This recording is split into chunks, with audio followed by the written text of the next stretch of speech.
1 minute.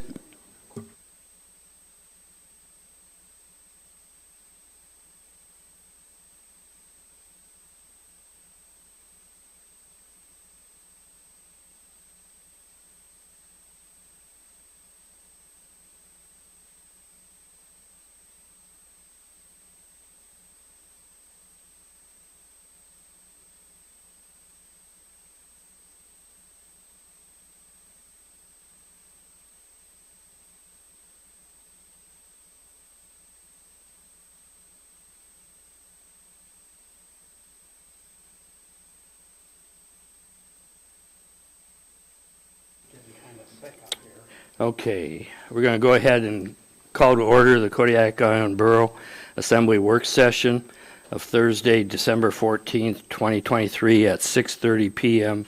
in the Assembly Chambers. First item is citizens' comments. This is the only citizens' comments in the work session, only time for it. So the regular meeting has it at the beginning and at the end, but work session only in the beginning. So the local number is 907-486-3231. The toll-free number is 1-855-492-9202. Limited to 3 minutes per speaker. Please sign in and turn on the mic and address your comments to all the members and not one in particular. Thank you. Okay, yeah, my name's Court Neff. It's good to see you all here. Appreciate all what you do, work you guys do, sacrifice. I was here for I think it was November 7th work session where we had Representative Ledoux and the lobbyist here, and Manager Williams made a comment about planning and zoning, removing from agenda the CIP list, and also a comment, I believe, that she thought you guys ought to get serious about prioritizing, doing some real legitimate prioritizing of the CIP list. And if I'm putting words in her mouth, she can correct me, but I wholeheartedly agreed with that. I felt it was out of place when I was doing it. It just didn't seem to quite be a good fit with the CIP list. But that being said, one of the concerns I saw and I've been seeing is there's been a lot of, well, if we put this here, it won't be used because we won't get it because it's too big, or if we have, we need to have some here because they're too small. And it just doesn't seem the right approach to me. It seems like we should have a real legitimate basis for our reasoning on all this stuff that we can show them and justify, because it seems like to me what this is all about is getting our representatives to go to work for us, to really say, and we need to show them that, hey, we're serious, this is what we really want. And so, I mean, a suggestion I would have, I realize what I just said is a very daunting task, having a couple years experience of that being dropped in our lap on planning and zoning. But I would suggest, there's a couple of suggestions I started thinking of, dwelling on the topic a little bit, narrowing things down, like categorizing things as much as possible in simple forms like roads, mechanical, school building infrastructure, and then within these little categories, go ahead and draw priorities first. Also, one of the things that's been brought up is it does make a difference having smaller. Sometimes they can subsidize or they can afford smaller projects. So that would be another subcategory. Hey, we got a priority, but these are the priorities in our small section. Switching that around for funding a little bit, that kind of idea. I mean, I realize this is very difficult even for me to explain what I'm talking about, but I think that's, I mean, I don't see how you can do it without really narrowing things down. And I think it would be a good idea to get together with the city. If we get a hardcore, hey, this is our priority, this harbor right here, city agrees, we can say to our representatives, we got a unified, they could take us seriously. I think that's a very important thing, that they would do that, and then we can hold them to account too. Look, hey, we told you, we showed you, and we can even give them pictures, information, whatever, show them backing up the reasoning. Court, I'll have you go ahead and sum up. Time's just about okay. Up, but go ahead. You can go past the buzzer a little bit. Okay, well, I'll just sum that up, but the other thing I want to comment on is I don't think it's a good idea to have non-citizens be on boards, because I think they need to prove a long-term commitment to the community to do such a thing. And end of topic, thanks. Thank you. We have phone. Nova, we have a caller online. Go ahead, Nova. You are now answering a call from the queue. Good evening, Assembly Work Session. Please state your name for the record. Yes, good evening. My name is Paul Van Dyke. Go ahead. All right. So, good evening, Mayor and members of the Assembly. I'm calling in tonight to discuss or to comment on the increase in bed tax that may be discussed tonight. I really appreciate new Assembly members jumping in and kind of testing the waters and seeing how things work at the Borough. I'd like to kind of maybe provide a little bit of rationale or reasonable thought that the difference between the borough cost and the city cost is sales tax, and that sales tax provides services that are not available in the borough. So raising the bed tax to match the equivalent of the city would really increase a taxation that doesn't cover the services that are provided by the city anyway. I like the idea of staffing the touch tank. I think that is a great facility for our community and helps the tourism industry, helps the school district, helps the community, provides a great place out of the weather for young kids to go in the summertime and see some sea life in Kodiak. And I think it's a great opportunity. I don't think it should be funded on the back of tourism solely. I think that we should look at other alternatives for the needs that it meets for our community. And lastly, with that idea, I think that maybe even looking at outsourcing or contracting with another entity to provide that touch tank experience. I know it's been staffed by borough employees in the past. Maybe that's a good idea. Maybe it's not. But I'd like you to consider some alternatives that may reduce the cost. And the last thing I'll say is that facility was built back in the 90s, and NOAA, National Marine Fisheries, paid for a lot of those services, and it's kind of a shame that they're not paying for it now. So I would encourage the Assembly to maybe really look at that lease and negotiate a way for the feds to pay for that like they used to in the past. Thank you very much. Have a great night. Thank you. Go ahead, ma'am.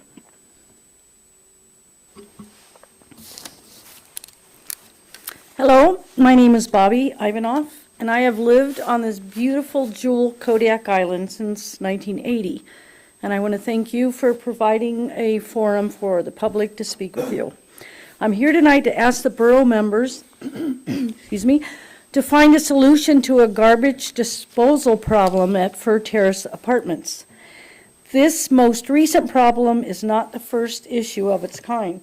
My family's home is on the same street as this apartment complex, and so I drive by it nearly every day, sometimes twice. I noticed that last week the garbage bags were being piled up daily outside one of the complexes.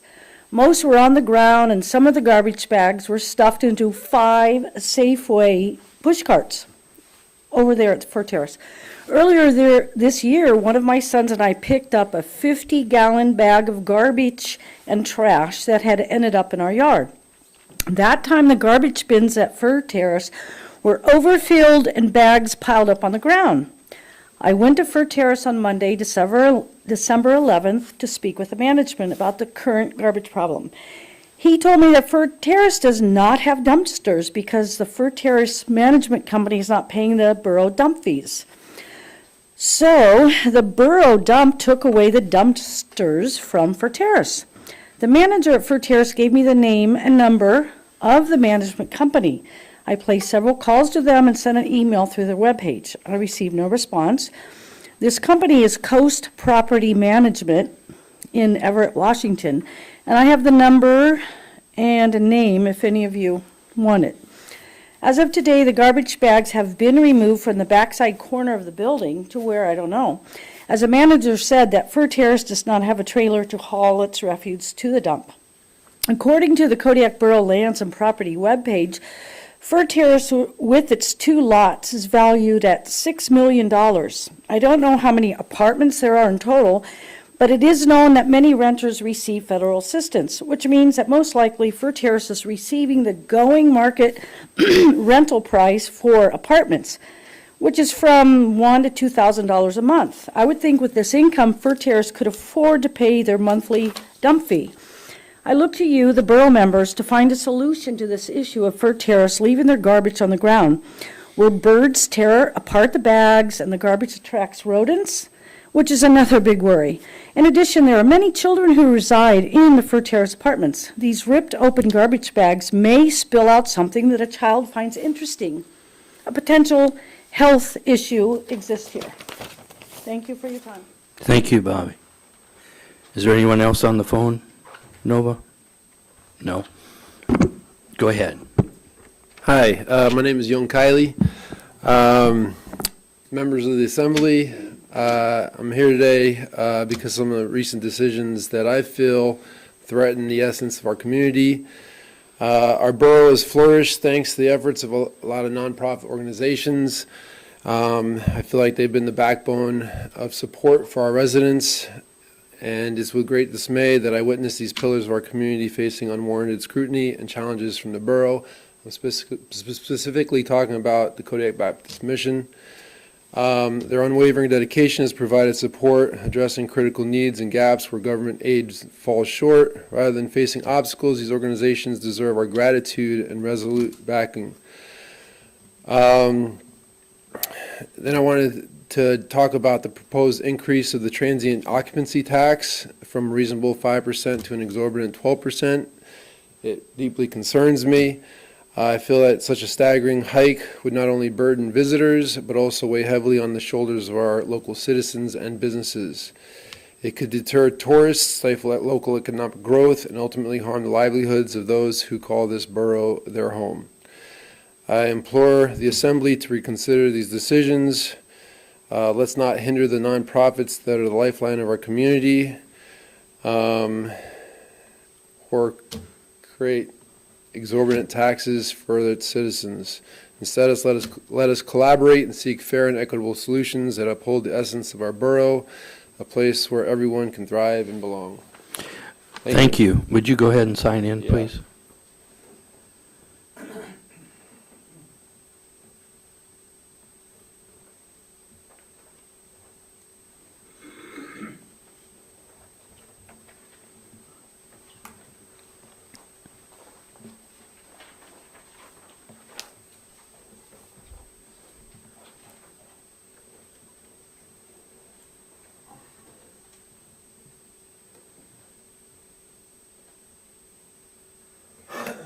Good evening. My name is Brock Simmons, and I'm the Executive Director of Discover Kodiak, the tourism bureau here in town.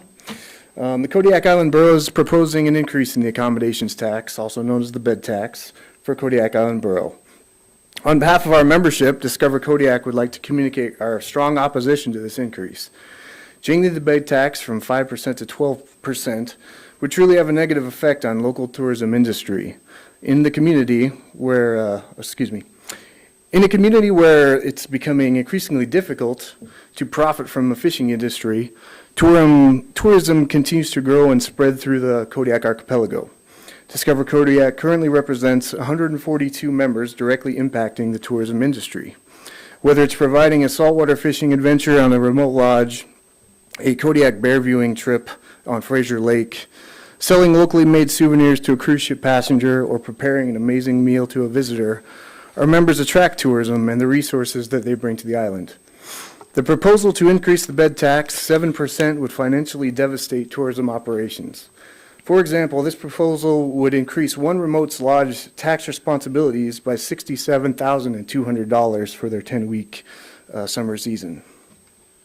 It's not the time to negatively affect tourism in our community. It's time to support and expand tourism. Thank you. Thank you. Anyone else wishing to come forward, please do it this time. Don't fight over it.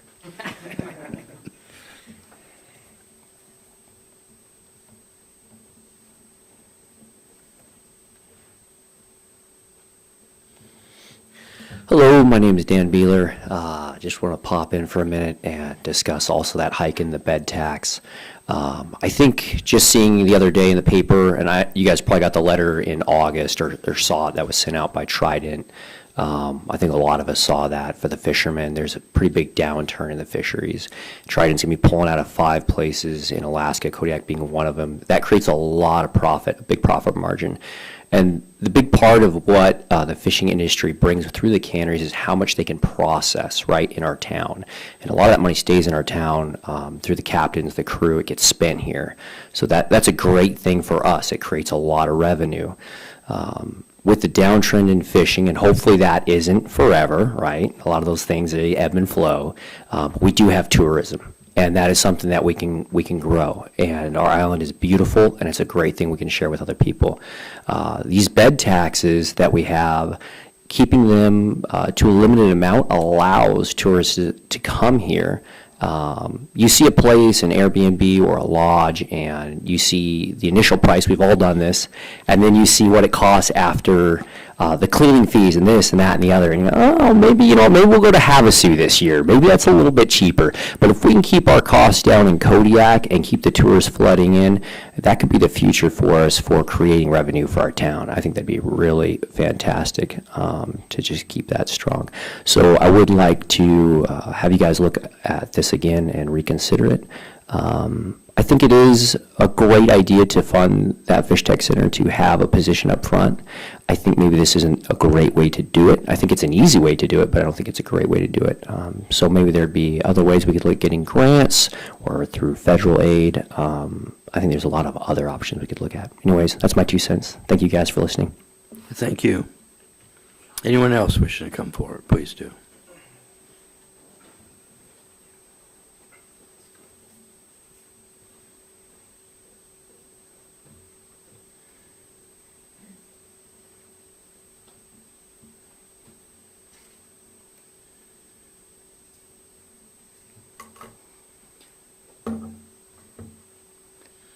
Hi, my name's Casey Harver. Esteemed members of the community, I stand before you today to express my strong opposition to the proposed transient accommodations tax increase. It's a significant jump from 5 to 12%. While the need for revenue to support our community is clear, the economic impacts of such a drastic tax hike, more than doubling the current rate, cannot be ignored. First and foremost, we must consider the burden this increase places on our hardworking citizens. Many businesses are already grappling with rising costs, and a sudden substantial tax increase would undoubtedly strain their budgets even further. Small business and tourism are a staple of our local economy. They will face challenges as they try and absorb these additional costs or pass them on to their customers. A 12% tax rate threatens to stifle the economic growth within our community. Potential investors and businesses looking to establish themselves in the guest services industry here may be deterred by such a steep tax burden. I would expect your goal to be to attract new enterprises and foster a business-friendly environment. A sudden tax spike sends the wrong signal, potentially hampering job creation and economic development. Furthermore, let's not forget the impact on consumer spending. A higher tax rate means less disposable income for our visitors, leading to reduced spending on other goods and services.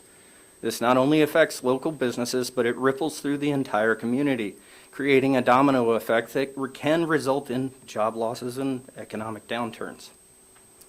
In considering this tax, we must also be mindful of how vulnerable our remote businesses actually are. Many businesses have marketed and budgeted for the existing tax rate. Depending on the implementation of this increase, businesses may find they cannot pass on the implication fast enough. We must prioritize policies that protect and promote those who are most financially vulnerable in the community.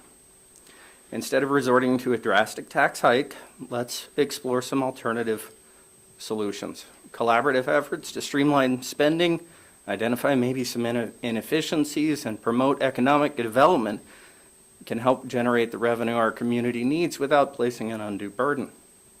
In conclusion, while recognizing the necessity for funding our community services, Casey, I'm going to need you to go ahead and sum up. Your time's just about up, but Yes, sir. you can go past the buzzer, but more than doubling the bed tax is not the answer. I urge you to seek a balanced and sustainable solution that promotes economic growth, protects our citizens, and maintains the health of our local businesses. Together we can do this, I'm sure of it, without compromising the financial well-being of the residents and businesses. Thank you. thank you, Casey. Anyone else wishing to come up and speak?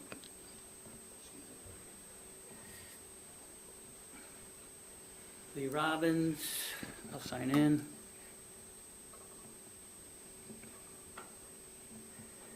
I think the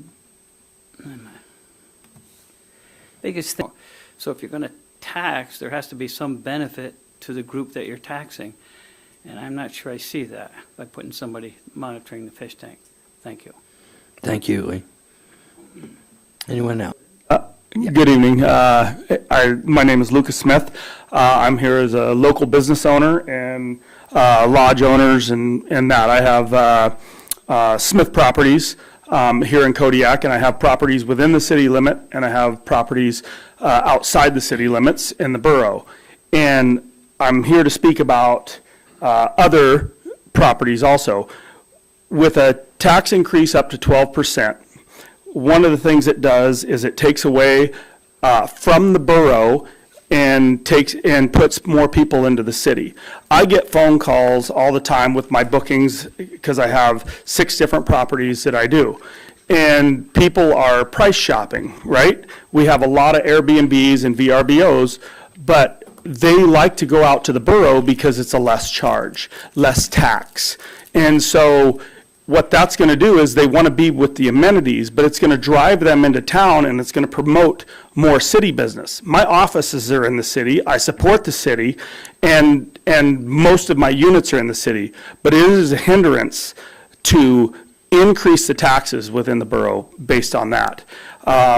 As for the lodgings, it's already difficult enough to book clients, and the cost of materials and goods, the personal property taxes we pay along the way on our equipment every year, we're struggling to try and make an income, and we have to turn a lot of business. But if we don't turn enough business and it starts driving people away with this tax increase, this is going to cripple our entire economy around the borough. We have the remote lodges, we have all the Airbnbs, I have no affiliation with the hotel out at the airport, but now what's going to give the incentive? That's always been, I watch those prices, it's always been a lower rate.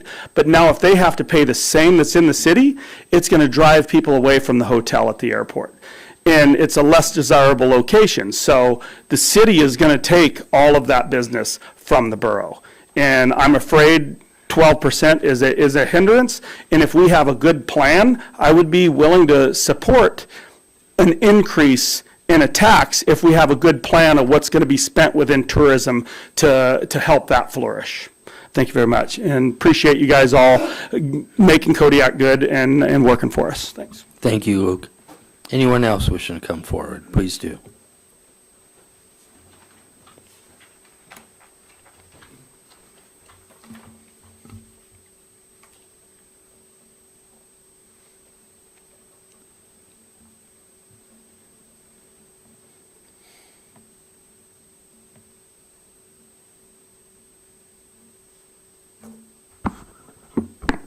Good evening, Borough Assembly members, Borough Manager. My name is Brian Himmelblum. I'm a longtime resident of the Kodiak Island Borough. I'm a retired university faculty member. The issue I'd like to bring up is the crisis at the Benny Benson Airport parking lot. I don't know if any of you have gone out there lately, over the last few years. It is virtually impossible to find a parking space. It's like the Wild West. I don't know whose vehicles these are that occupy spaces for months. I've seen vehicles that look like they were disposed there. I'm not sure who's in charge of the parking area. I know it's Coast Guard property. It used to be leased to a private company that would charge a nominal fee for numbered parking spaces. And at that time, it was very easy for anyone to find a vacant parking spot to park while they take a flight at the airport. I feel bad for young families who have kids and they want to go to grandma's house, and either dad or mom they drop everyone off and then they go to the parking lot and they can't find a parking space. And right now, I've seen cars that are not even in parking spaces. They're just parked willy-nilly.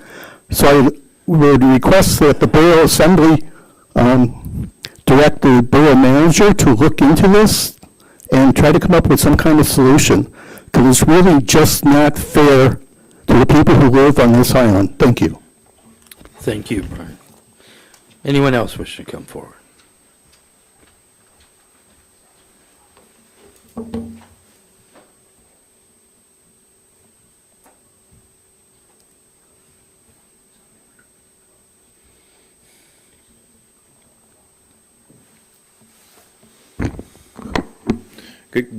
Good evening. My name is Jesse Glomman. I too am appalled by the parking at the airport. That's not why I'm here. Thank you for the opportunity to speak. Appreciate everything you do. I'd like to speak in protest of the proposed tax increase to the accommodation tax, or the increase to the accommodation tax. I feel that any increase to that would stint any potential growth that Kodiak has in tourism. If revenue is in question, I feel a better approach is to work with local and state government, local organizations, to increase traffic to the island to capitalize on the tax that is already in place. Raising taxes, in my opinion, is not the solution to a problem that has been presented. I suggest we work together to find a solution that is sustainable and promotes a healthy growth to Kodiak's tourism economy. Thank you for your time. Thank you, Jesse. Anyone else?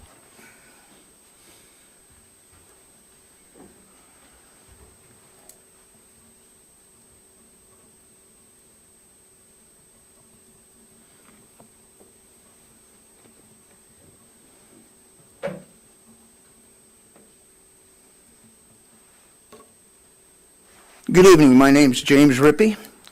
I own a piece of property for transient housing in Bells Flats, Russian River Roadhouse. I was also on the board for Discover Kodiak for 6 years. I was the president for 4.5 years. The history of this bed tax, back before it was called Discover Kodiak, I don't remember the acronym for it, but it was 1996. The Visitors Convention Bureau didn't feel like they were getting adequate funding. So they brought forth a bed tax to the borough for 5% bed tax. And it was passed. December 1st, 1997, it was passed throughout the borough.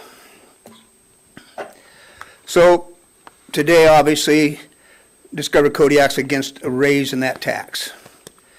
The tax, and if you read the ordinance, I don't know if everybody here has, it says the funds from the bed tax would solely be dedicated 100% to tourism in Kodiak, beautification in Kodiak, tourism projects. Well, I was on the board enough to know that we weren't getting 100% of it. Obviously, there's the price for the borough to take care of soliciting the tax and then collecting it. So there's a cost to that. But every year I was on the board there, it seemed like we were bringing in on bed tax about $120,000 to $130,000 a year. we'd always ask for 100,000, we'd end up getting 70, 80 out of it. The rest of it started getting taken back by the Borough Assembly, or the hands that be, started giving it out to other entities. One of the people it went to, we decided, because it came into the beautification area, was a code enforcement officer, because our dumpsters were looking like crap for our tourists. We had abandoned vehicles. So it's been split off, and not everything has been going to tourism. And I really worry about the market that we have here. Tourism is a hard business, not just in Alaska. These people want to go everywhere around the world, and we're in competition with that. So you start raising prices on everybody here, they're going to look at that hard, and they do already, to go somewhere else. What this affects is when they get here, they rent a car. They got to get gas for the car. They go to the grocery store. They go to the liquor store. They go to the bar. They go to the restaurant. They go to the charter boats. They go get a charter plane. So everybody here in our borough that has an Airbnb, a Verbo, hotel, whatever you want to call it. Go ahead and finish up, Jim. Say the price gets too high, and each one of us loses a client for 1 week. Think about who it affected, who I just talked about there. We're talking about per person, $300, $400 a day on a charter boat. A plane ride, $400 a ride for the day. Not just our costs. The people that are in here, our cost for housing is so small. It's everything else that branches out into our community. And so the little bit you want to pull from this, it truly, truly affects our community, the whole community, not just the person that's charging the bed tax. So I need you to think about that. It's very important. It's very competitive out there, and to raise it at this point in time, coming out of a pandemic, fuel prices out of this world, it's hard to get people because of inflation to get here. So please rethink this. I think you need to really sit back and justify the cause, and Thank you, Jim. make it serious. Thank you. Anyone else wishing to come forward?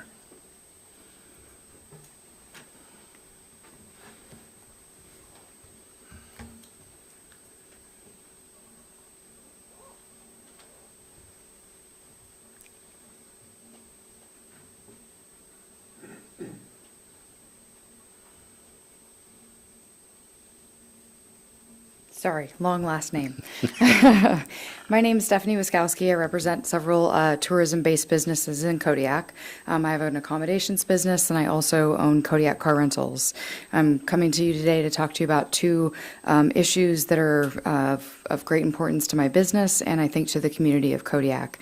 The first of which is the increased suggestion for the bed tax. I have a great worry over that for the huge increase. I worry about tourism as a whole. As many of our people have already spoken with today, they've mentioned the cost to the individual person that comes into Kodiak, but then you have the greater push through the entire organization. We're a giant circle, then we all affect each other. The lodging affects the fishing, and the fishing affects the people that come and eat at the restaurants and all of the different businesses in Kodiak. And so if you start having those people look at Kodiak when they're coming to consider staying here, and they're looking at not just their daily rate to stay in Kodiak, but they're looking at the end game of what the total cost will be with this increase in tax, that can deter people from coming to Kodiak, and that's going to affect all of those businesses. I feel like with the increase in the inflation costs, that's going to be very detrimental to our business. And I also wonder about how that affects the other communities, because Alaska is a destination, but not just Kodiak. So if we increase our bed tax rates so that our tax increases, what other communities are going to benefit by that tourism because people decide not to spend the extra money to come to Kodiak, which is already very expensive. The next piece I'd like to address are the airport operations. I think we can all attest to the fact that it is a sad representation of Kodiak. You fly in and you see derelict buildings that are falling down, cars that have been dumped and are in terrible disarray. We hear it all the time at the airport with people flying into Kodiak, as we're in the kiosk at the airport there. We also get lots of complaints by people that fall in the parking lot because it's not well maintained or maintained at all oftentimes. We have people come in that have just fallen on the ice because they haven't scooped the parking lots of the snow, or they haven't put down any rock or snow melt, and from young people all the way to older population that come in devastated and are barely able to find a place to park or to just walk into the airport, whether it's the short-term or long-term parking lot. I think it's a poor representation of tourism for Kodiak, people coming in to look at this beautiful place that we have. I think it's also just really poor management, and it's been many, many years now. It's been over 5 years that Budget declared bankruptcy and had the lease on all of those properties. Go ahead and finish I'll up. wrap up. Thank you, sir. It's been well over 5 years, and while DOT has stated that they're going to do something, they have done very little, and I think that everyone is experiencing this amazing detriment. So I'd just like to see a focus on that for our community. Thank you. Thank you, Stephanie. Anyone else wishing to come forward? Please do it this time.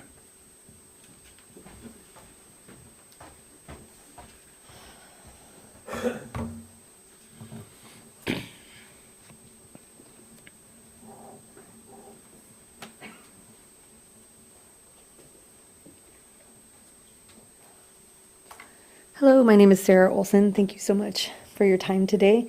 I have a little bit of a unique situation, so I'm here to speak about the bed tax. And basically, I understand that increasing the bed tax would actually help our economy a lot. It would also help reduce folks that are no longer selling their homes, and they're no longer providing long-term rental spaces for people to live, which makes things, tightens the economy if nobody has a place to live.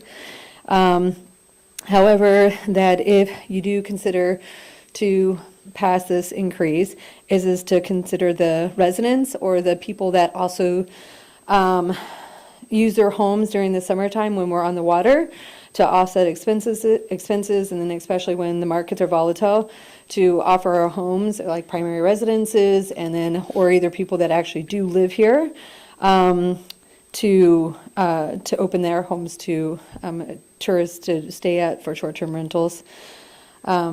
Because by having these short-term rentals or the availability, it does, like has already been previously mentioned, that it helps the whole economy by adding more jobs to service these people or service these tourism. And then the last thing I just thought of is I think we solved the problem tonight about how to fund the touch tank, because apparently if we have a parking meter pay at the airport, then we would be able to handle that. They could take care of the touch tank person. I could say money funds the touch tank, and I think everybody could get behind that. So thank you so much for your time. Thank you, Sarah. Anyone else wishing to come forward tonight? Like I said, this is the only opportunity during the work session. Seeing none, we'll go ahead and move on. Wanted to let the Assembly know I've pulled the discussion on the capital improvements project and priority list and moved that to December 28th work session and the January 4th regular meeting. So the next thing on the agenda is discuss the approach to holding a strategic planning meeting. Amy, I will turn that over to you. Thank you, Mr. Mayor. Several times throughout the last few meetings, we've discussed the need to have a strategic plan. In your packet, I've included what the community of Sitka has done. They made a logo and labeled theirs and have a website, and I think that part's maybe a little bit much, but the plan that they used for community outreach and the timeline that they used was very effective, and the community really got behind their plan. So I would propose that we hired a third party to come in and facilitate everyone's looking at the audience, facilitate that plan process, and I would like it to go into our next budget and plan on that cost being included for fiscal year '25 so we can get that going. I'd like to identify who our contractor, we'd have to write an RFP because it's an expensive process, so I'd like to get that out and see if we can find someone who would facilitate that for us. Amy, is there an idea on cost? Sicko was around $30,000. Okay. Discussion.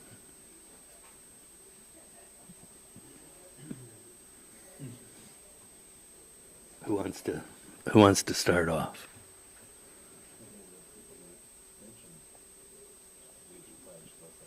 Larry?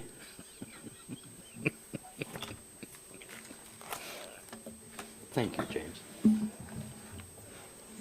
Strategic plans are only as good as the willingness and the support of the people who built it and who have to live by it, and that would include the citizens of Kodiak and the Borough Assembly. The process needs to be well done, and it needs to represent a complete commitment, first of the Borough Assembly and then of the public. I think it's critical because it sets goals, it lays out a blueprint, it helps us focus our budget, it helps lay a foundation for our philosophy, which is what our budget should be built on. They fall apart simply because, and what's powerful about them, if they're done well, is that they survive election to election to election. Because every time somebody is elected, the assembly could go in a completely different direction. And so anything that takes momentum or takes multiple year planning to take place is very disruptive without a blueprint, which is what a strategic plan provides. It helps keep an assembly on track even though the membership changes. Without it, you do a lot of talking, but you never accomplish anything. I think $30,000 is too expensive. I will tell you up front. It's not the glitziness of the plan that looks like, it's whether it's cogent, focused, and it represents the needs of the community. As an example, without going into anything, any discussion of about any kind of tax, as an example, we can go to fishing tax or boat length tax or something. Anytime you do that without looking at the entire scheme of taxation, you end up with spot taxation, like spot zoning. You can't tie it into an overall goal and into the needs of the community. So a strategic plan is important. It has to be done well. I don't believe it should cost that much. The problem is that in small communities like Kodiak, we have a sense of, what is that verse in the Bible, can anything good come from Galilee? Or isn't this the carpenter's son? That means that anybody that does it locally, nobody wants to listen to. So we pay thousands of dollars to bring somebody in to tell you exactly what somebody here could do to follow that process that Sitka put together. So I believe in it. I believe we have to have it. I believe our assembly, without a powerful mayor, has been lacking of a plan that covers multiple years. So I think it's critical. I think it needs to be done well, and I think it needs to be done as soon as possible, but done well. And it should involve the entire community, not just the assembly. Bo, then Ryan, then James. Thank you. I agree in that, given the amount of turnover within our local governments, having strategic planning, if we're not careful in how we approach that, hopefully to Mr. Ledoux's point, is if we get too specific and we don't keep it broad nature to where we're just looking at identifying process and not products, then subsequent assembly members, mayors, managers who disagree are going to throw it off to the side. So this is somewhat reminiscent of discussions we had recently with the comprehensive plans. We're cherry picking what we want to justify things with, items with language in these plans. And so in my eyes, after those discussions took place, that is a useless document to me. I view this process as having that same risk. if we're not careful in how we approach it, and if it's not addressing process and we're looking at products with this plan, then our successors can just ignore it because they're going to disagree with what we're looking at. So if we're going to spend the time, which I am firmly with Mr. Ledoux in that, we need to start thinking about carving out time for strategic planning. But I urge caution in how deep we take it. I don't think we can take it to the level we were presented. I just don't see that being a realistic thing that'll perpetuate through future assemblies and managers and mayors. So I urge caution in how we approach it and that we think about process and not products. That way, if it's something that the community can weigh in on, and we all agree, both us up here and then the community hopefully weighing in, where do we want the community to go long-term? And then let that information kind of populate the process. But if we're going to dive that deep into where we're looking at all these very discrete categories of what we want to plan for the future, all it takes is one person disagreeing and ignoring that document, and all of the work that went into it just gets thrown out. So that's my take on that. I do support it. I think we should scale it back. Thank you. Next is Ryan, then James. Thank you, Mr. Mayor. I also agree with the need for a strategic plan. I disagree with the approach as described. Probably couldn't have planned this any better to talk after Assemblymember Whiteside.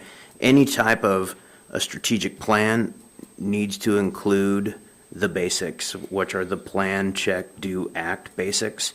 And when we can create a strategic plan and include the community, that's the only way that it's actually going to survive. So this evening we had 14 members of the community speak on 7 different topics. That's what it's going to take. You know, I've only been on the assembly comparatively in minutes, but this is one of the best turnouts that we've had this evening, talking about a potential contentious topic.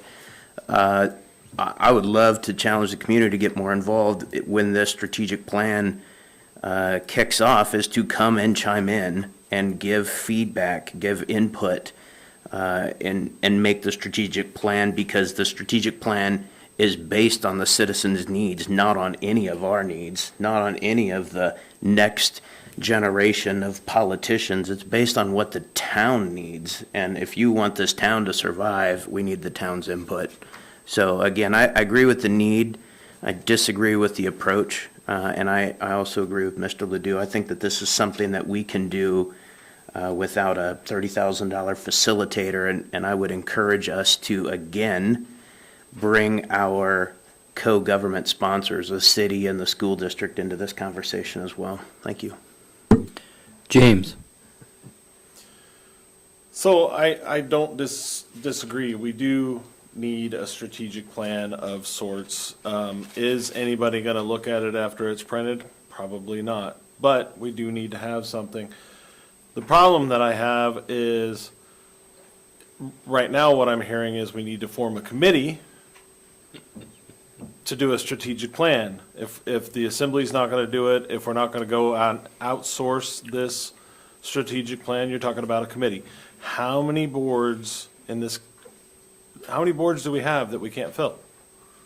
And we're talking about starting another board that we can't fill. We could barely fill the one that we started 4 or 5 years ago about consolidation. You know, people were really interested right in the beginning, and then after a couple of weeks, couple of months, couple of meetings, it was gone. Everybody forgot about it or just stopped showing up to the meetings.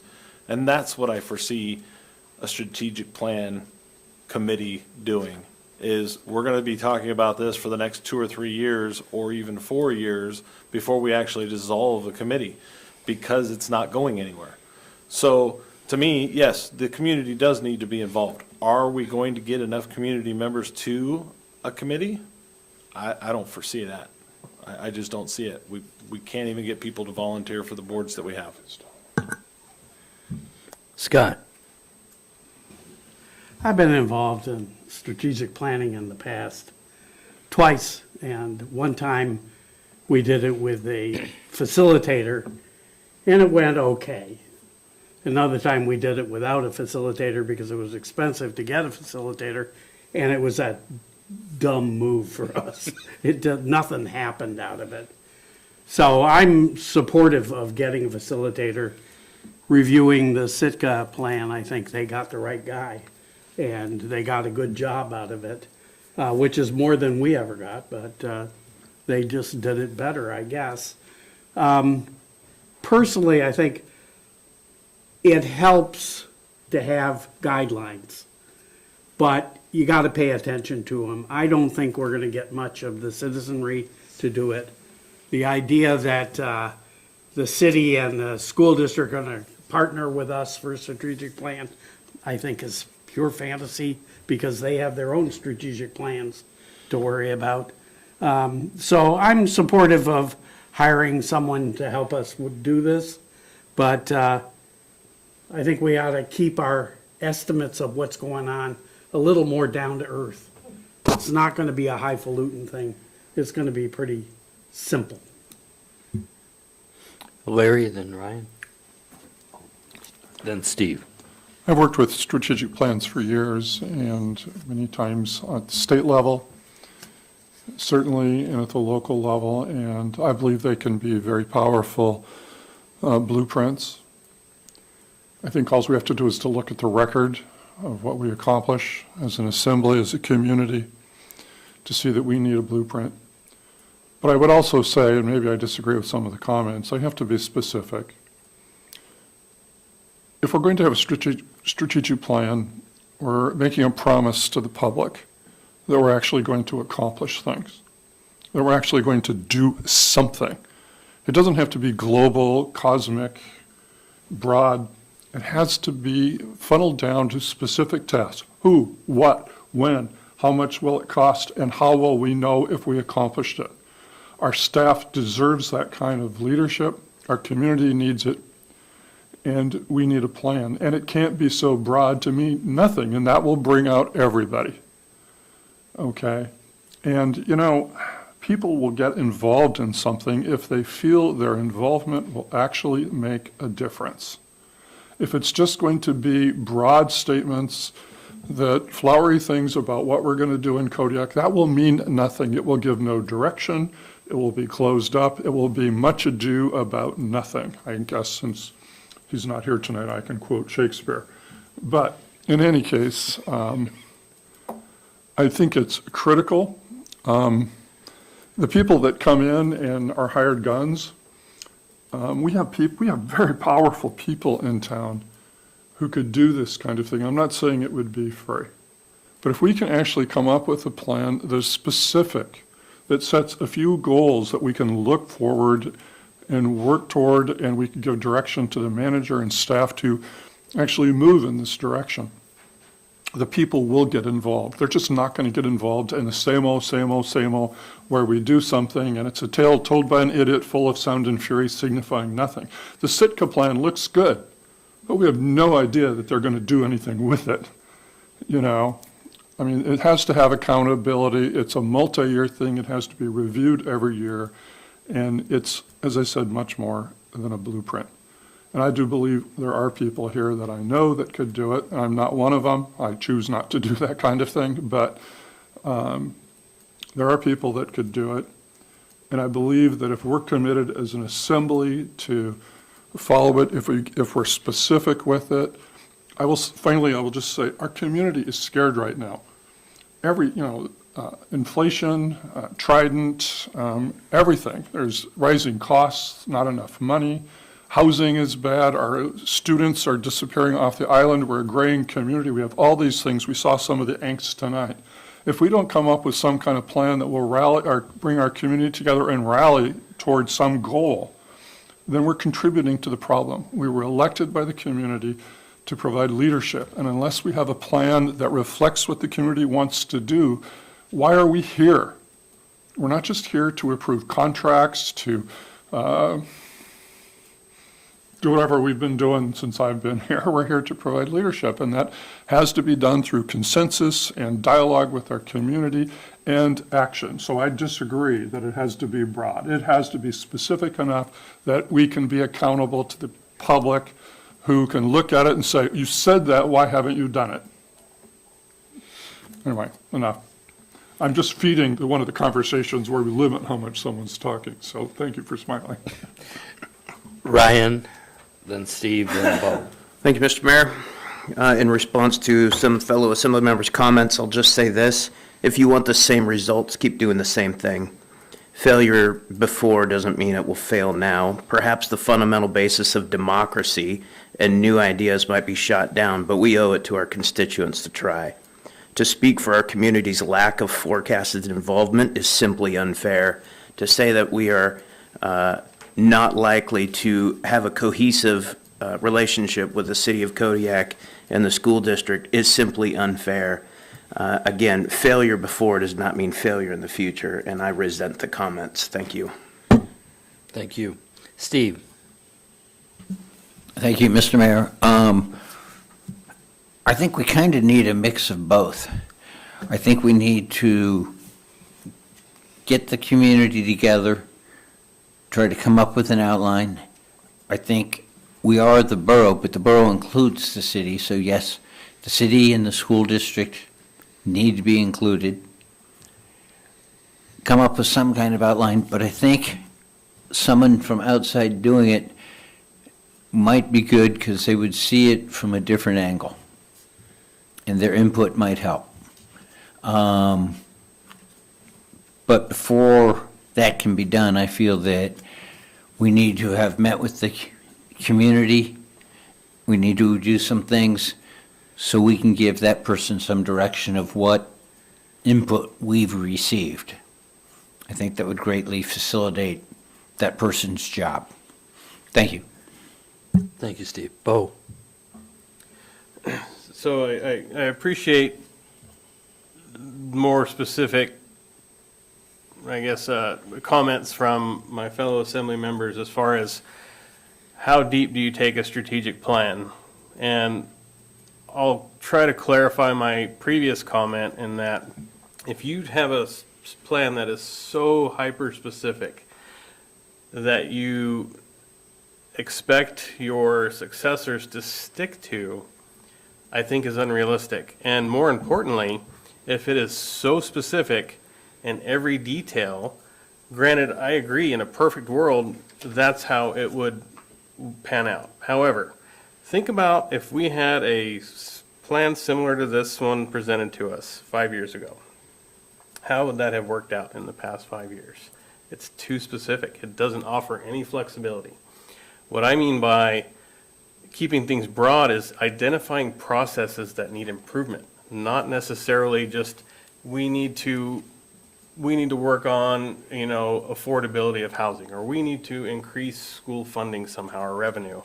That's not what I'm saying. We need to have clear goals, but it needs to be based on processes. If you have too much specific criteria, anything can change that and be ignored. Our successors can ignore it. COVID can come around, whatever comes next after COVID.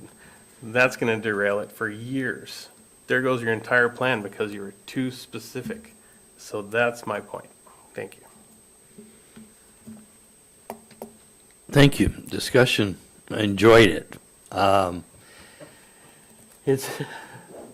think that maybe what we need is kind of a little bit of an outline on something that we can agree before we can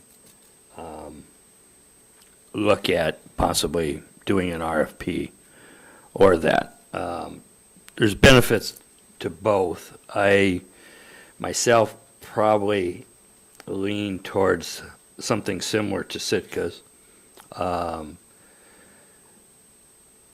understand Larry saying there's some people locally, some of that hasn't worked out in the past.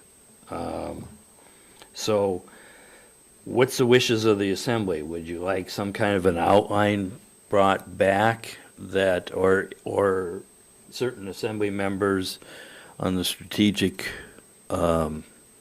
their background, want to suggest something and turn it into the manager, and we put this back on a future agenda. That's where I'm leaning, but you guys tell me. I see some heads nodding, so let's do that. And you need to turn it into the clerk or the manager. Bo? If, I think that's a great idea. At least give us agree on a starting point. What kind of time frame are we even looking at? Are we looking at mirroring this exact strategic plan, which is well done? I'm not questioning how great of a job this person or this entity did on that plan, but are we looking to take that, swap Kodiak for Sitka, and run with the same timeline? What kind of range are we looking at? I think we should identify how far out we're looking at planning. How realistic is that plan going to be as far as upholding it? Again, I remind my fellow assembly members for recent discussions about planning and zoning and comprehensive plans that weren't updated for decades, and they aren't being used properly. They're being selectively used. So that is my concern about strategic planning. Will it be selectively used, or can we trust that? That's my concern. Can we trust our successors will stick with that plan? And there's no guarantee. So I think we should be just continue to caution. What kind of time frame are we looking at? Is it realistic to uphold that plan for that long? I would hope so, but we need to be pragmatic in how we approach it and what's achievable. Amy? Thank you, Mr. Mayor. The last time we did a strategic plan here at the borough was 2018, and it's posted on our website. And in the plan, it says, hey, we'll look at this in 2019. And then we didn't. If that would have been 2020 and we didn't, I would have been like, okay, that's understandable. But we haven't gone back and looked at it. So it's up to the assembly and staff to kind of keep that in the forefront. I think it's ridiculous to think a plan that we write right now for 5 years is going to be what we're doing 5 years from now. The idea is every year we go back and look at it and adjust as necessary. That's the part that we are missing. So we need to make a standing agenda item for January of every year to go back and look, or every 6 months or whatever that is. That's what we're missing. It's that agenda setting item where we go back and look at it. It's not useful if we write it, post it on the website, and there it sits. So you can go back and look at the 2018, and it is pretty broad, and there are things that we could just adopt. And the Sitka one, we could almost cross out Sitka and write in Kodiak, and it would be pretty darn accurate considering the communities we're considering. That wasn't meant as an example of exactly what we should do. It's just the difference in what we have from 2018 to what other communities are doing. And so it's going to be a unique situation and a unique product for Kodiak, of course. But I think the part that we're truly missing is the review. And that would affect your comprehensive plans too. Like, the idea of a comprehensive plan is not to write it once and leave it for 20 years. It is to go back. And that's something that we've talked to, or I've had conversations with Chris in community development about, as we are investing in our hazard mitigation plan and our comprehensive plan and our Parks and Rec plan, that I don't want to have to do the $50,000 redo every couple of years. I want consistent keeping up of everything that's under the umbrella of the comprehensive plan. So, I mean, that's the way we should do it, and just hope that we can figure out how to get that done. Thank you, Amy. Larry, then Ryan. I would be willing to sit down with Amy and just not saying I'm a committee or anything like that, because I know you don't want that word, but and anybody else, and just lay out something that's more cogent for us to take a look at. By the way, I do like the Sitka plan. I just don't like $30,000. But in any case, I would be willing to sit down and coalesce this a bit so we could discuss it further. Thank you, Larry. Brian. Thank you, Mr. Mayor. I'd also like to volunteer to participate in the strategic planning, potentially as an information depot. And I would encourage, as far as the timelines are concerned, I would encourage my fellow assembly members to pick the top 3 things that they want to see in their elected tenure. So that would define a start and stop point, and that would also help guide what we, as an assembly, are looking for as a strategic plan for our own perspectives, and then start getting weighed in opinion from other stakeholders. Thank you. Thank you, Bo. I would gladly help with that work session, perhaps. Is that better? Strategic planning work session?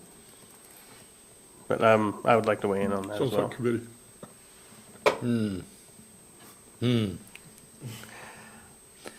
I agree with Mr. Sherritt's approach. I think having several perspectives weigh in on where we would want to take How that would about be you beneficial. guys kind of make up a list, turn that in, and we all go over it together on there.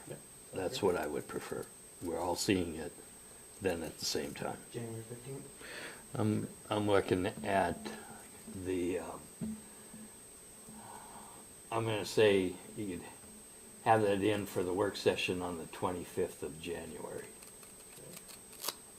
On there. So what are we doing? I'm not clear anymore. You can make a list up, of what you think part of the how we should go about this. And turn that in, and we're gonna all get it. It'll be on a work session, and we'll go over it together. I'm not interested in the subcommittee, and I'm not interested in a work session of 3 on there. Because that's setting up a committee, and it's gonna take a month to set up a committee, at least. So, turn the information in a list on how you think this should go and what the topics are. Look at the 2018 plan, look at the Sitka plan, and how you guys think this should go, and turn it in. I'm And we'll totally get it. lost. What part are you lost on? Everything you just said. Ryan?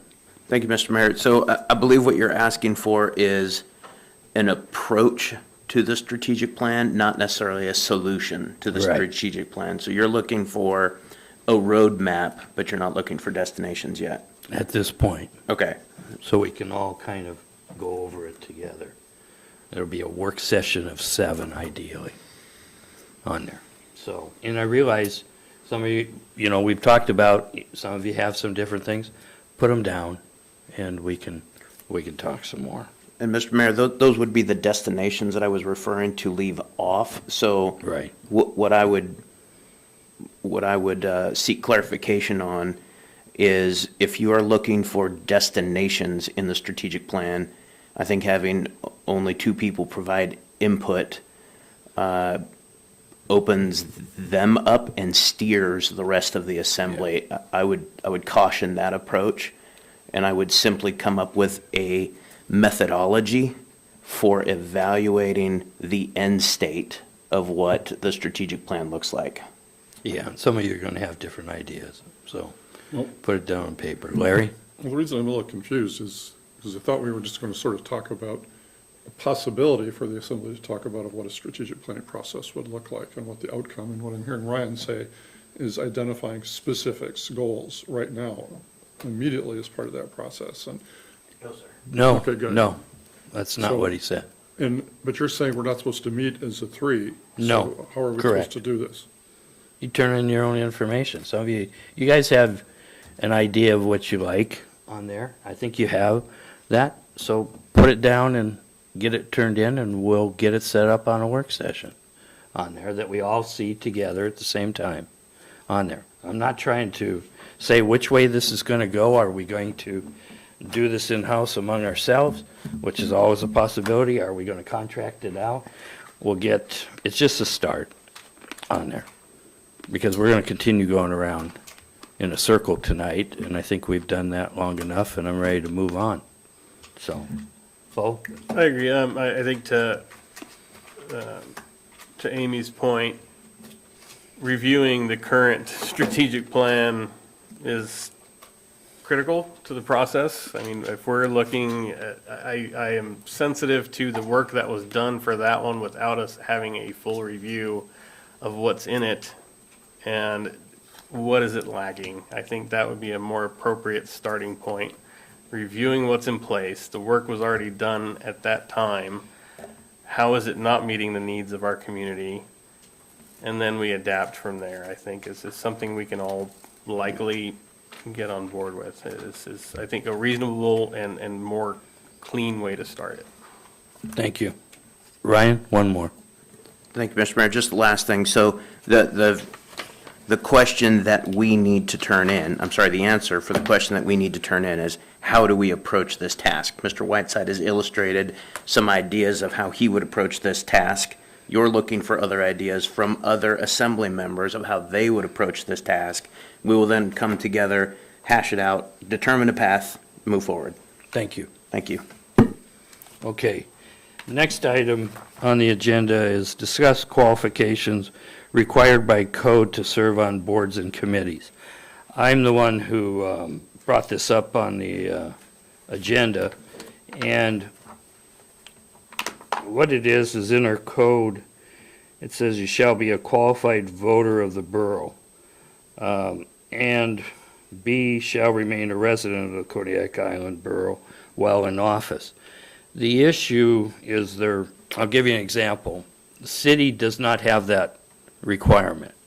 So I sit on the joint borough-city code review committee, which is in the process of meeting right now, and I'm a city rep on that. I don't live in the city. The other city rep on that is Doug Mathers. He does not live in the city, and he is not a U.S. citizen. He's a Canadian citizen. Yet he's lived in this community for at least 45 years that I know of. And he's been in the building, the plumbing trade, mechanical, and I have discussed with him the possibility of him serving on the Architecture Review Board, and I think he's greatly qualified, having been the city borough building inspector for many years and retiring from that position. So I wanted to bring it up for discussion as to what some of you thought. There has been in the past, this issue has come up, I'm going to say numerous times in the last 20 years, but it's never got out of a work session for discussion. People were just told, no, you can't serve. So I'd like to hear some discussion on what some of you think. Scott? I'm in favor of removing the requirement that they be citizens and therefore voting, because a huge number of our citizens, the community is not U.S. citizens. So they should be allowed to participate. Thank you.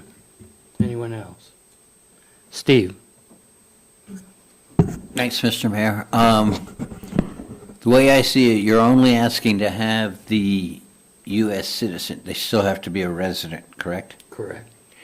And while they're the extent of their service, they have to be a resident. Correct.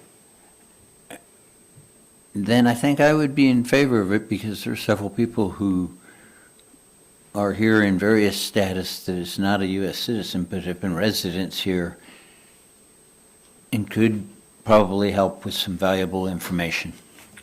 Thank you. Bo? I support it for reasons already mentioned. We have a diverse community here, many of which are not U.S. citizens, but could potentially be subject matter experts in these boards and committees that we're struggling to fill. I'm always open for someone who's willing to volunteer their time to help the community and weigh in, especially if they have some expertise that I know I can't lend to a lot of these boards and committees. So I support it. Ryan? Thank you, Mr. Mayor. Unequivocally, I support this, and I think that this is a good move in the right direction to an inclusive community, of which we have signs around town that say that. So I would appreciate this passing as well. Thank you. Okay. Any further discussion? Larry? When I was a young man, people were being sent to Vietnam without the right to vote.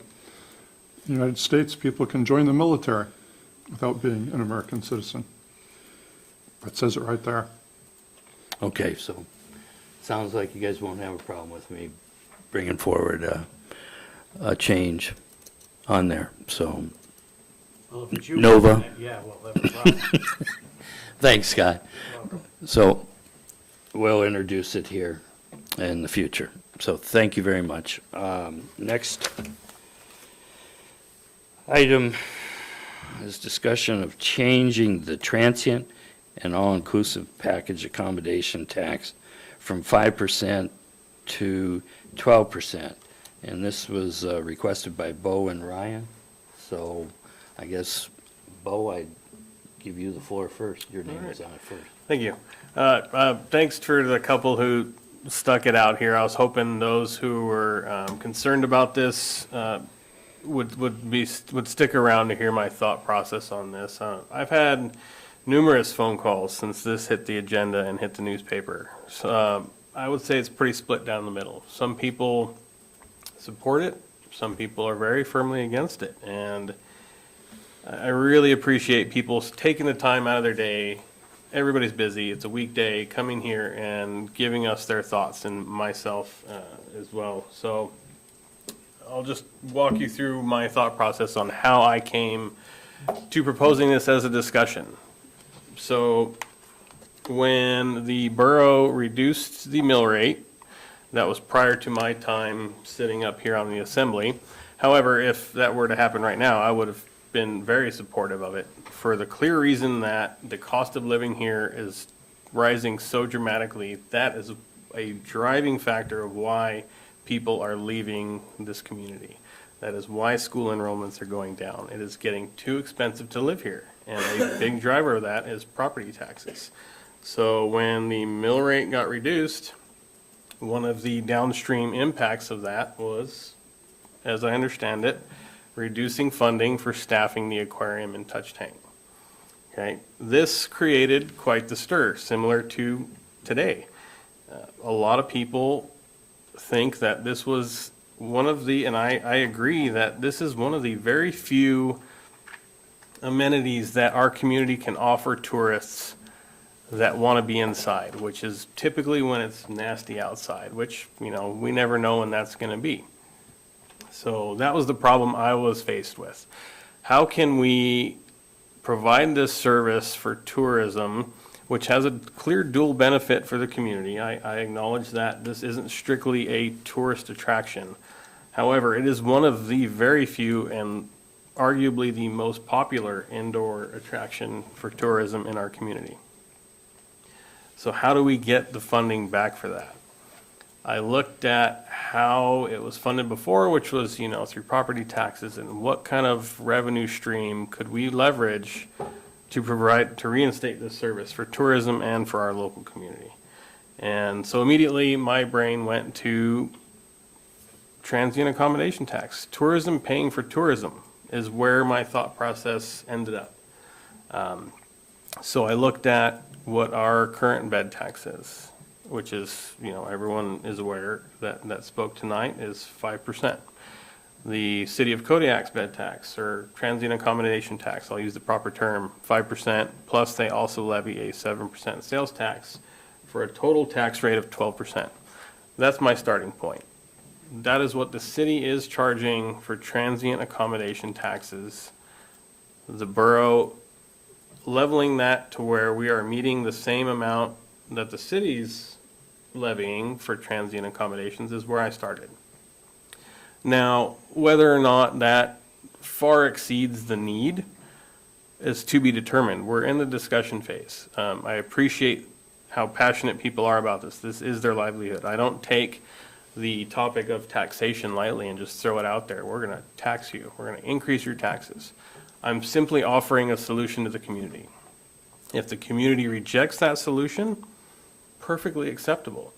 I'm just trying to find ways of reinstating this service, which is one of the very few that we can offer tourists when it's nasty out. I know it's popular. It's wildly popular with the local community as well. Now, when I think about what's proper as far as funding is concerned. I did get concerns directly sent to me via email and via phone calls in that I'm a remote operation. My clients don't get any benefit from this. I don't view it as that. I view it as categorical, as tourism paying for tourism. I don't have children. I fully acknowledge that I need to support public schooling. You have to think about it categorically and how are we going to provide these services. Now, again, I'll reiterate that if the community decides that this isn't the right direction to take funding this, I do really enjoy that people are starting to think about solutions. I've heard 2 solutions that we can consider, but it would be difficult, and do we need a position to collect money, you know? So I encourage people to bring solutions to the table, especially my colleagues sitting up here and the manager, but that is my thought process from A to Z.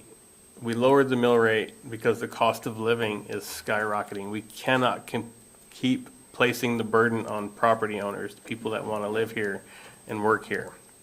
I understand this could have a potentially adverse impact on tourism, but arguably is by far the most resilient as far as when we think about revenue coming into the borough. Landing taxes. They're struggling right now. They're on the ropes when we think about landings and fisheries. Property taxes, we cannot keep increasing those to fund everything.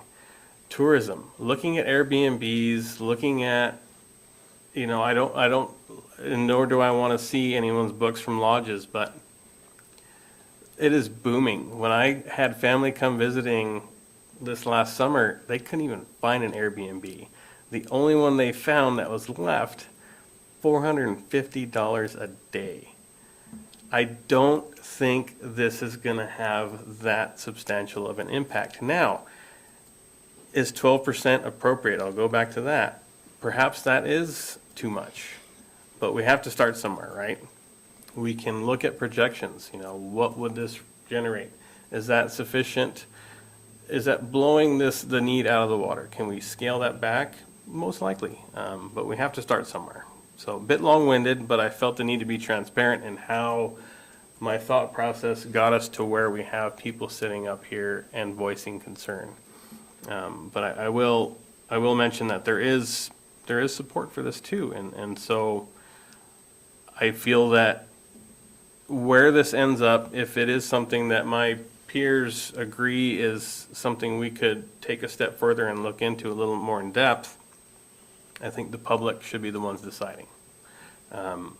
We can tease out what the appropriate rate would be, but I think this is a decision that was originally made by the public and the community. I think this is a decision that if we were to amend it, that we let the community decide. That us sitting up here, you know, we can direct, maybe fine tune what it looks like to make it more appropriate to fit the need more closely, but ultimately, the public made the initial decision. The public should make this decision as well. So thank you for allowing me that much time. No problem. Ryan, as a co-sponsor of that too. Thank you, Mr. Mayor.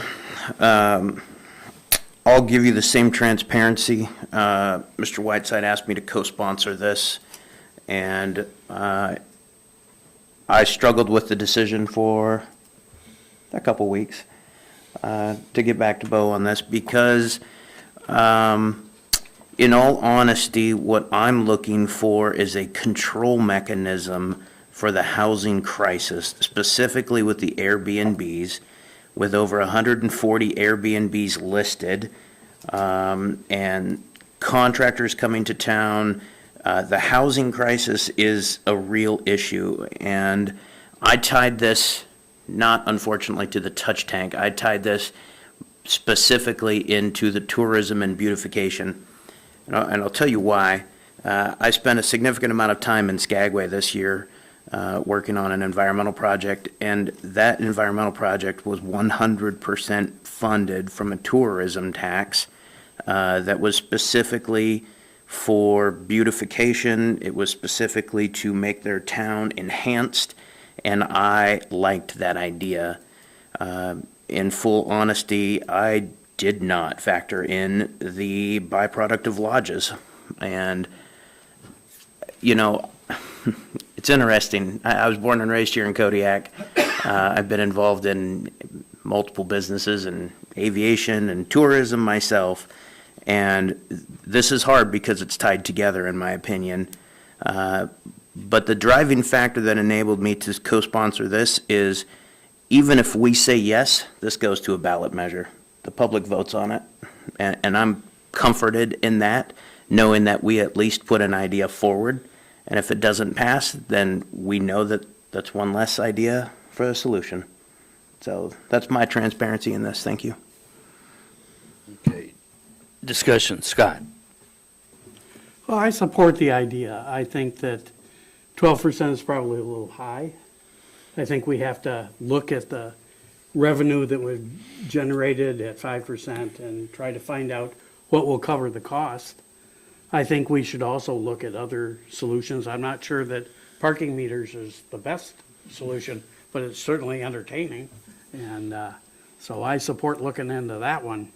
I think that it's important that we have a variety of different sources for revenue for things like this. I think that there are issues about the property tax level, and where everybody is suffering a bit from inflation this year. So I'm in favor of the concept of it, maybe not the details. But before we put it before the voters, I think we have to make sure the i's are dotted and the t's are crossed. Bo. I agree, and after listening to people speak to me here in person and over the phone, that was something that was kind of a common theme, is that's going to be too much revenue. So I agree, Mr. Smiley. I mean, I had to start somewhere, and matching where we're at with the city seemed like a great point. Can we scale back from there? Most likely, but without some projections, which I don't want to create too much work for the nice people in the room, but we'll need some projections. We'll need to look how far back we look. We've had some very brief preliminary discussions on, what would be appropriate as far as how far back we go, maybe get an average, but I don't think it'd be overly difficult to at least get us in the ballpark of what would generate enough revenue. But I agree, this isn't something that I intended to just be a blanket, like, this is what we're doing. This will cover it, and anything left over, we'll just throw in a pool. That isn't the intent. So we need a starting point for the discussion, and I appreciate the input so far. James and then Larry. There was a lot of public comment on this tonight. The majority of them were, to me, not the direction that, not the reason why I'm saying that I'm completely and utterly against this. The people coming to Kodiak are paying the tax. I understand that. It's not the owner. Even if it's an all-inclusive, it's still something that they're going to, I mean, it was said, $400, $450 a night. I had rentals that I was renting, and when the term was up, the property owners decided to turn them into Airbnbs or increase my rent twofold, and I wasn't willing to do that. So I'm not against Airbnbs. I'm not against people making a living. I don't see that this is going to be that cumbersome on people trying to find a vacation spot. $400 and $500 a night is a little cumbersome, but the reason I am completely and utterly against this is I do not like raising taxes, and I don't care what kind of tax it is. I will vote no once it comes forward to us. Thank you. Larry. I really appreciated Bo's initial explanation of the logic that he reached this, and I thought it was a real thorough and thoughtful explanation, and I certainly appreciated that kind of work. I'm against this move at this point in time. I think our community is frightened. People are having a hard time putting gas in their truck, much less, buying land, and there's lots of things happening, and I don't believe that we should just do spot taxing. I believe we have to really sit down as an assembly and take a complete look at the economic challenges that are facing our community. We had a woman testify in the public that one of the reasons that people can't find a place to live here, and that's causing a lot of problems, is because of all the Airbnbs. There's no place to rent anymore, and Assemblyman Turner just mentioned that, and we haven't talked about it since. But I think we have to look at the whole way that we fund our communities on this island.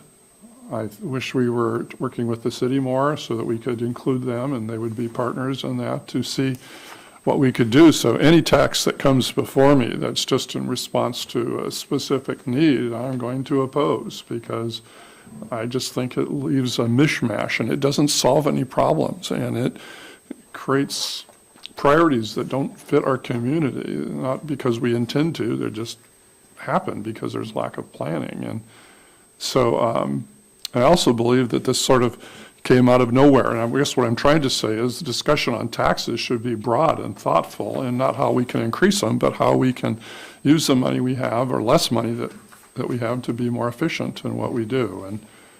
And so I'm opposed to that. I just don't believe there's been a discussion. I do really enjoy the fact that our community would have to talk about this.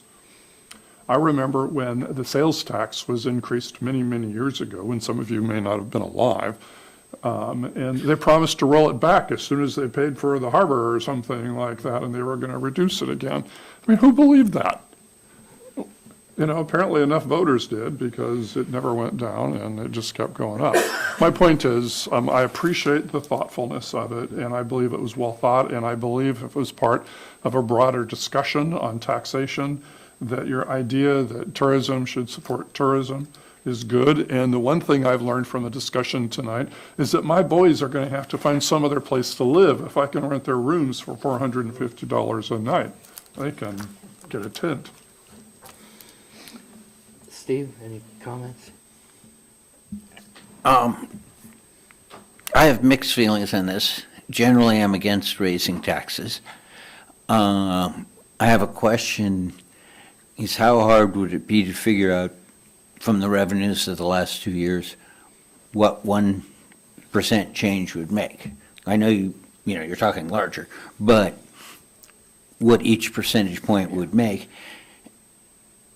and is it going to generate enough to make it worthwhile?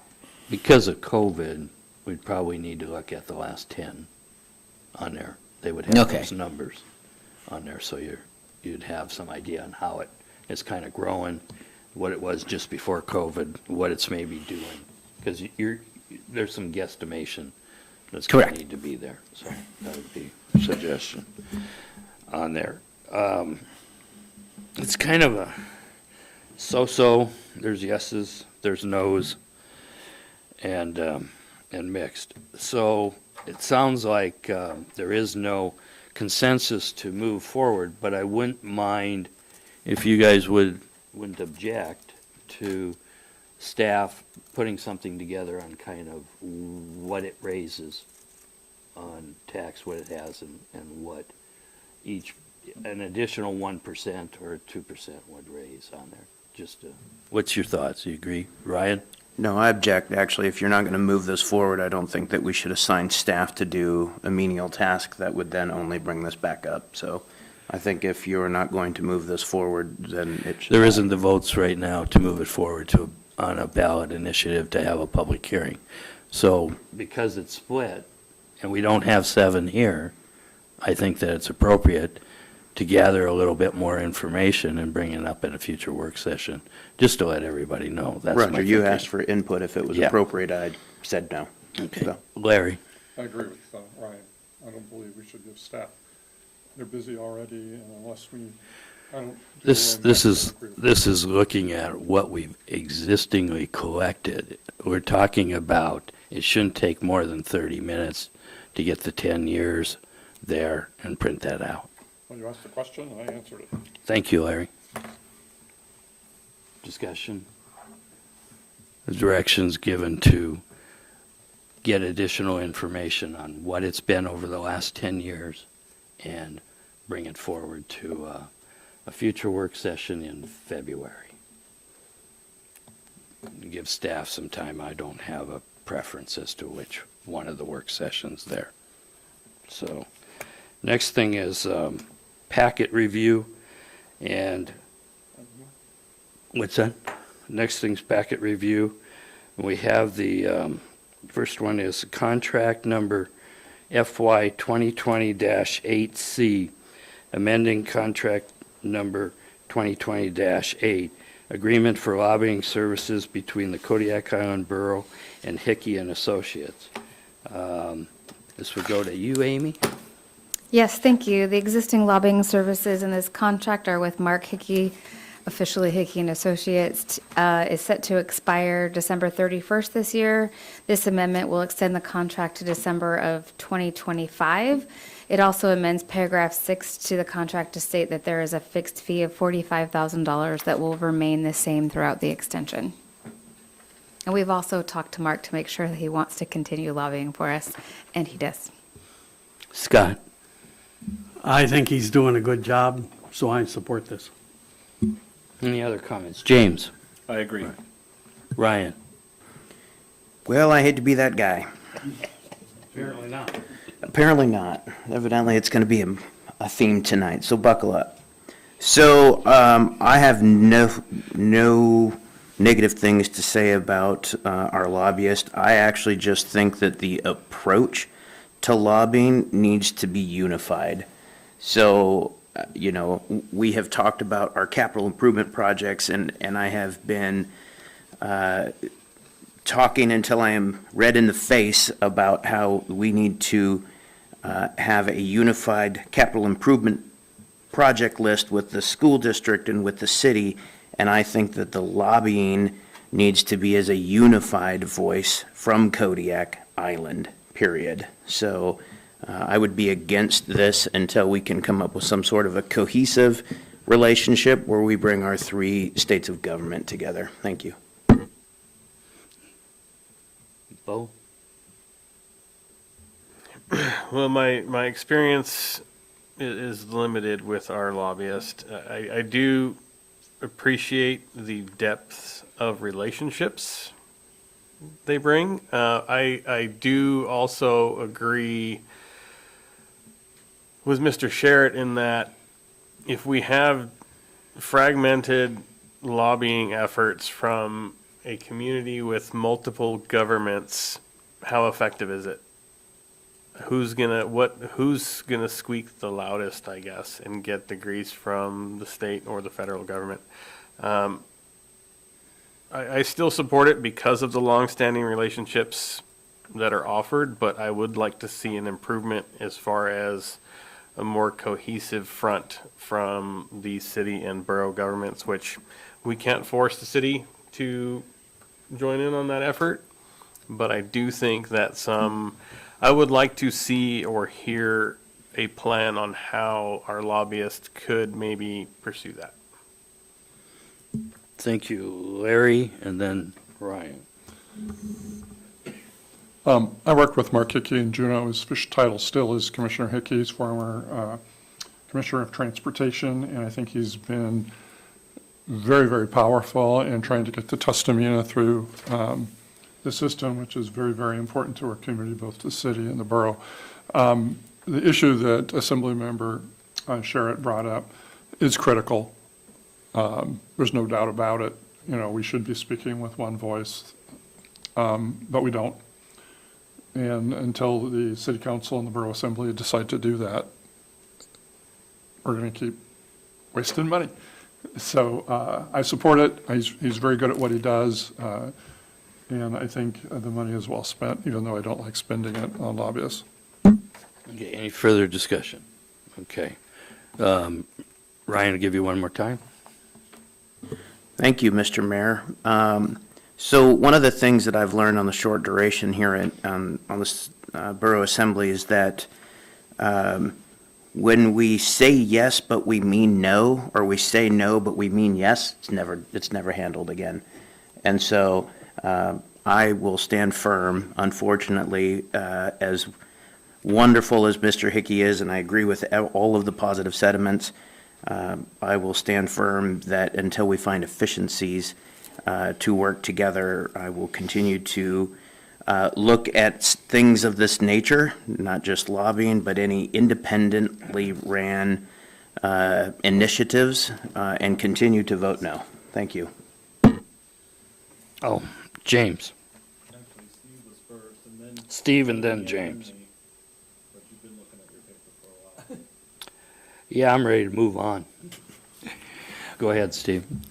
My opinion is that I don't know how, his track record, because I haven't been here long, but I think we need to move forward with this with the idea of possible changes in the future, but his contract ends December 31st, and we need someone representing us at this next legislative session.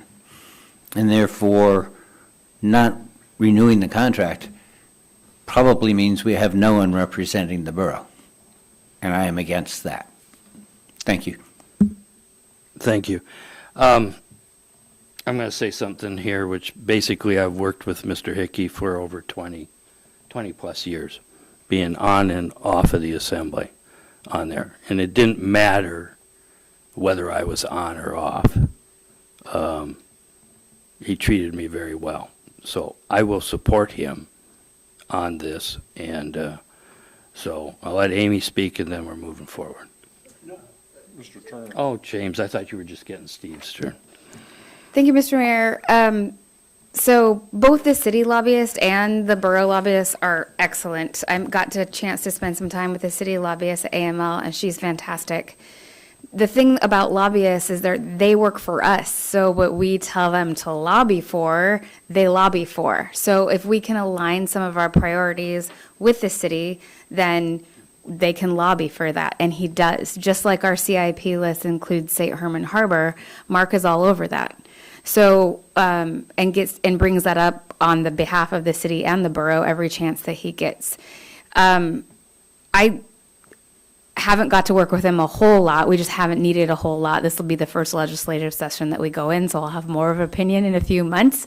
But so far, it's been really good. And I think that if we're trying to speak with one voice, Mayor Branson's real good, at what she does, and her voice is loud and heard, and I think our one lobbyist would have gotten us that fire station, and maybe not, I'm worried to be in her shadow a little bit, because we have different powers, and we have different responsibilities than the city does, and so I think having two lobbyists is a good idea, but I do like the idea very much of supporting each other when we get the chance. There is not a chance that goes by that I talk to anyone at the federal level where we don't talk about St. Herman Harbor, and when we don't talk about the Coast Guard getting paid, that's just me, in a government shutdown, right? So what they lobby for is they work for us. So if we have different priorities, that's how we show it in the CIP list, and how we direct them. So it's not just random lobbying for Kodiak. We get to tell them in which direction to go. I think that's important to remember. James. So, I know I spoke earlier that I'm in favor of Hickey and Associates extending their contract, but there's been some discussion of unity. At one point, Hickey and Associates had city and borough, and the city decided to move on. Maybe we should be lobbying them to go back to Hickey, because Hickey has done great for this community as far as I'm concerned. I do agree with Amy that we should have two different lobbyists fighting for each, but when there is something that both the city and the borough want, and that are smaller communities that we always forget to mention other than the city and the borough. We always forget that there are smaller communities that are out there that we need to support as well. Somebody mentions that every week, but only in comments. And so when we talk about what the city or the borough needs, just because we're the larger of the multiple municipalities on this island, we have to remember that Hickey tries to support the smaller communities as well, every chance he gets. And they're not paying him for his comments to legislative. He does it because they're part of the borough. So if we're going to talk about unity, maybe we have one of those quarterly meetings with the city with the two lobbyists from each, one from the borough and one from the city, sitting here listening to what both entities need. But when was the last time we had a city-borough meeting? When is the next one, right? So I still am in support of Hickey and Associates. I think that they've done a great job for this community, and I'll stop there. Thank you. I'll just add, Mark wasn't the lobbyist for the city. There was a point where the city's lobbyist retired, and Mark Hickey offered to do both the borough and the city for $60,000 a year, and the city declined on there. So just to clarify that on there. And we can get into that off the record more later. So this is on the agenda and be on for approval. So we'll move on. Their next item is resolution number 2023-20A, amending resolution number 2023-20 to extend the sunset date of the Health Facilities Advisory Board to June 30th, 2025. Amy? Thank you, Mr. Mayor. The summary kind of pretty much describes that. When we set up our new boards, we give them a sunset date so that they have an ending. This board has been going very well and appreciate the participation from the assembly. We're looking to extend it so that it just continues to that end date of June 30th, 2025. Scott? This is a housekeeping one, and no reason not to vote yes. Any other discussion? Seeing none, we'll move on. The next one is resolution number FY 2024-13, adopting an alternative allocation method for the FY 24 Shared Fisheries Business Tax Program, and certifying that this allocation method fairly represents the distribution of significant effects of fishery business activity in FMA 13 Kodiak area. Amy? Thank you, Mr. Mayor. This is something that we need to do every year, and Dora is here to give us the details about that. Thank you, Dora. Evening. This is an annual resolution. All the communities involved in the Kodiak area, the city of Akiak, city of Kodiak, ourselves, Larson Bay, Old Harbor, Uzinki, and Port Lions, we all agree to this alternative method of calculating the business fish tax revenue from the state of Alaska. So 50% of the tax is shared equally among all the communities, and the remaining 50% is split per capita between the communities. The estimation for this next year for us is $39,360. Discussion. Scott? How many years have we adopted this one? I got here in 2012, and I think that was like the first or second year that they had come to an agreement for the alternative method. Okay. Because the previous method was so obnoxious. Well, and it's so difficult for the outlying communities to gather all the information because they just don't have the staffing. So. So. Seems appropriate to me. Thank you. Bo?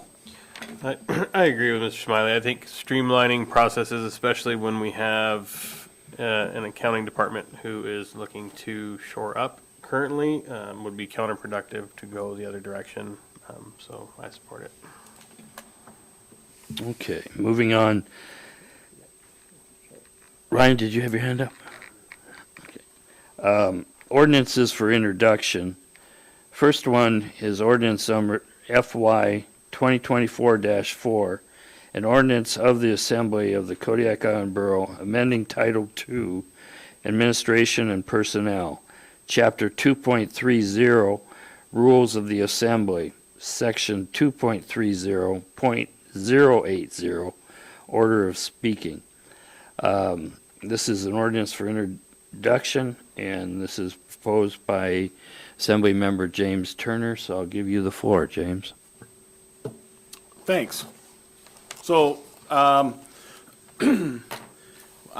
been on the assembly for quite some time. This is one that I've thought about bringing forward multiple times, but just never did.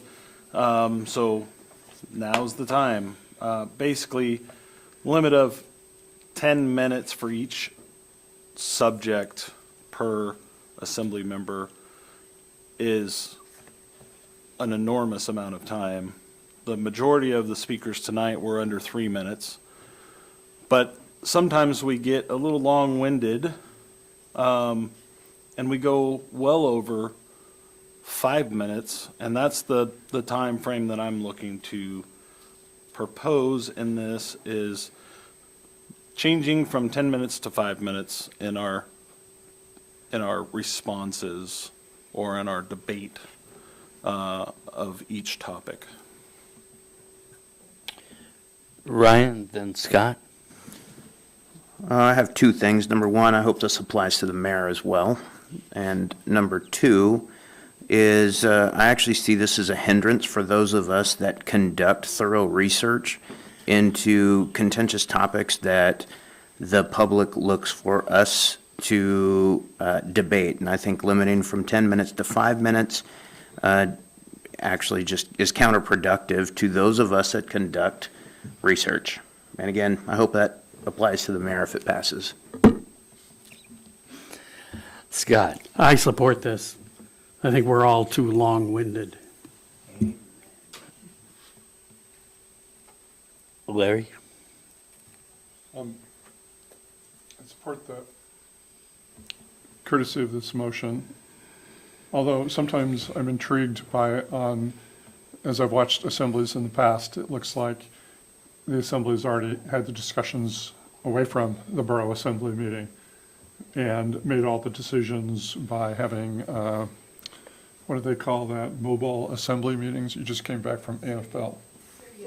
Serial meeting. Serial meetings, and I think sometimes the public looks at that and says, who are you kidding?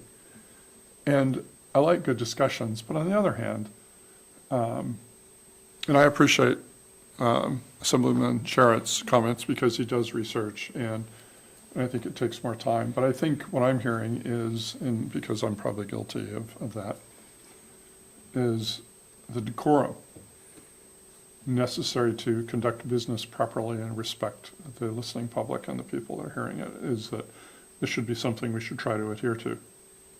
I don't like putting it in ordinance because that could be real divisive on an issue where people are, but I also think it applies to the mayor too if it passed. Not a bad thing. No problem. Bo? I have mixed feelings on this one. I'm at times I'm guilty of I could likely say more with less. So I appreciate Mr. Turner's thoughts here, and on the other hand, one who does as much research with the time I can. Appreciate Mr. Sherritt's statement. So perhaps, I don't know, this could be maybe muddying the waters a little bit too much, but we have, as I understand it, speak twice on the same question on the same day, 10 minutes each time, get your initial thoughts out. For 10 minutes, you have a 5-minute rebuttal period. Kind of a sinking compromise, perhaps. Granted, tracking that could be a little wonky. Yeah. I'm going to go ahead and comment on it. Tonight, the only person that spoke for 10 minutes, and I felt it was appropriate, was Bo on the introduction of his ordinance. And I think it would be criminal to restrict him to 5 minutes on that or someone else. I have seen where it is a problem with other assemblies where members would use it even in closing comments. And then I would agree that we have a problem, but I don't think we have a problem. And I don't feel it's necessary to change it. So that's my feeling. James? So I think that you're correct, that it would be horrible to restrict somebody that's introducing something and explaining why they introduced it. That's not what this is.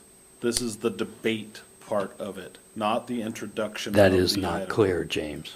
That's what it's about, is the debate. It says it right in it, is the debate. The discussion not is the- also the debate. No, it's basically if Bo wasn't presenting this, then Amy would be presenting this, or Nova would be presenting this. They have the amount of time that they need to introduce it. It has nothing to do with introduction. It is only the debate after the introduction. So when you start calling on assembly members, as you did on this one, you called on Ryan because he was the co-author, then Scott was the first person to speak on the debate. And that would be your time limit when it started, not on the introduction of it. That wasn't clear to me.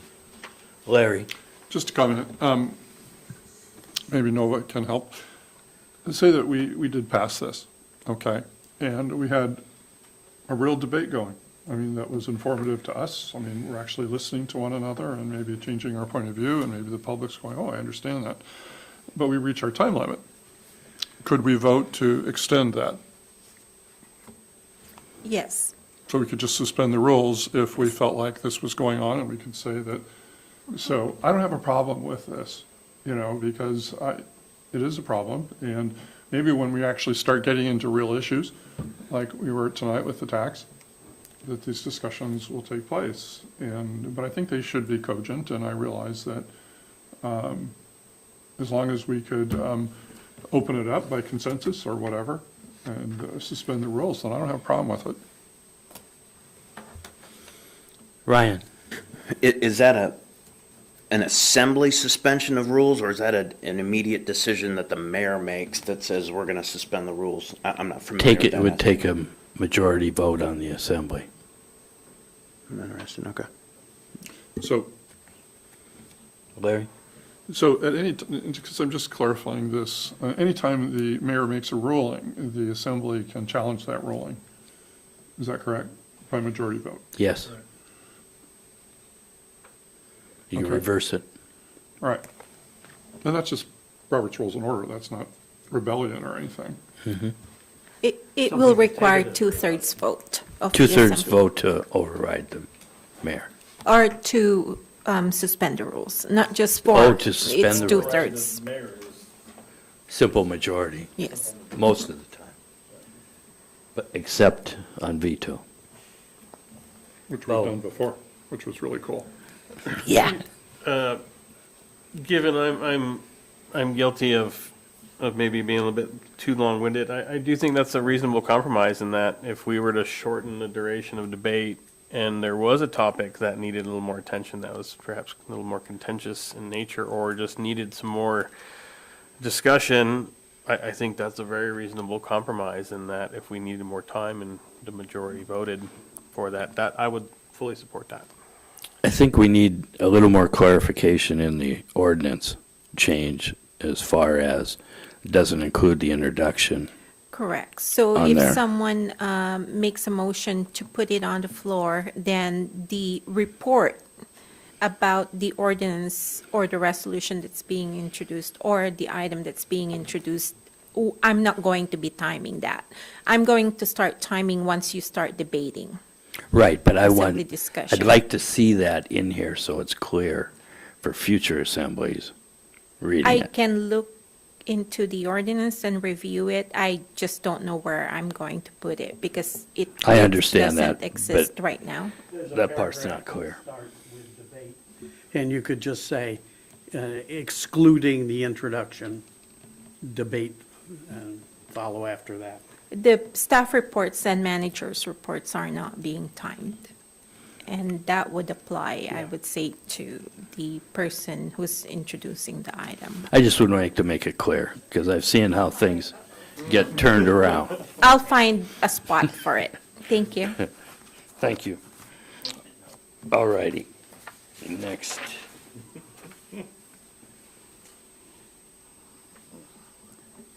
Next item is ordinance number FY 2024-11, amending Title III Revenue and Finance, Chapter 3.35, Real Property Tax, Section 3.35, 0.030, Real and Personal Property exempted from taxation regarding good cause for late filed applications.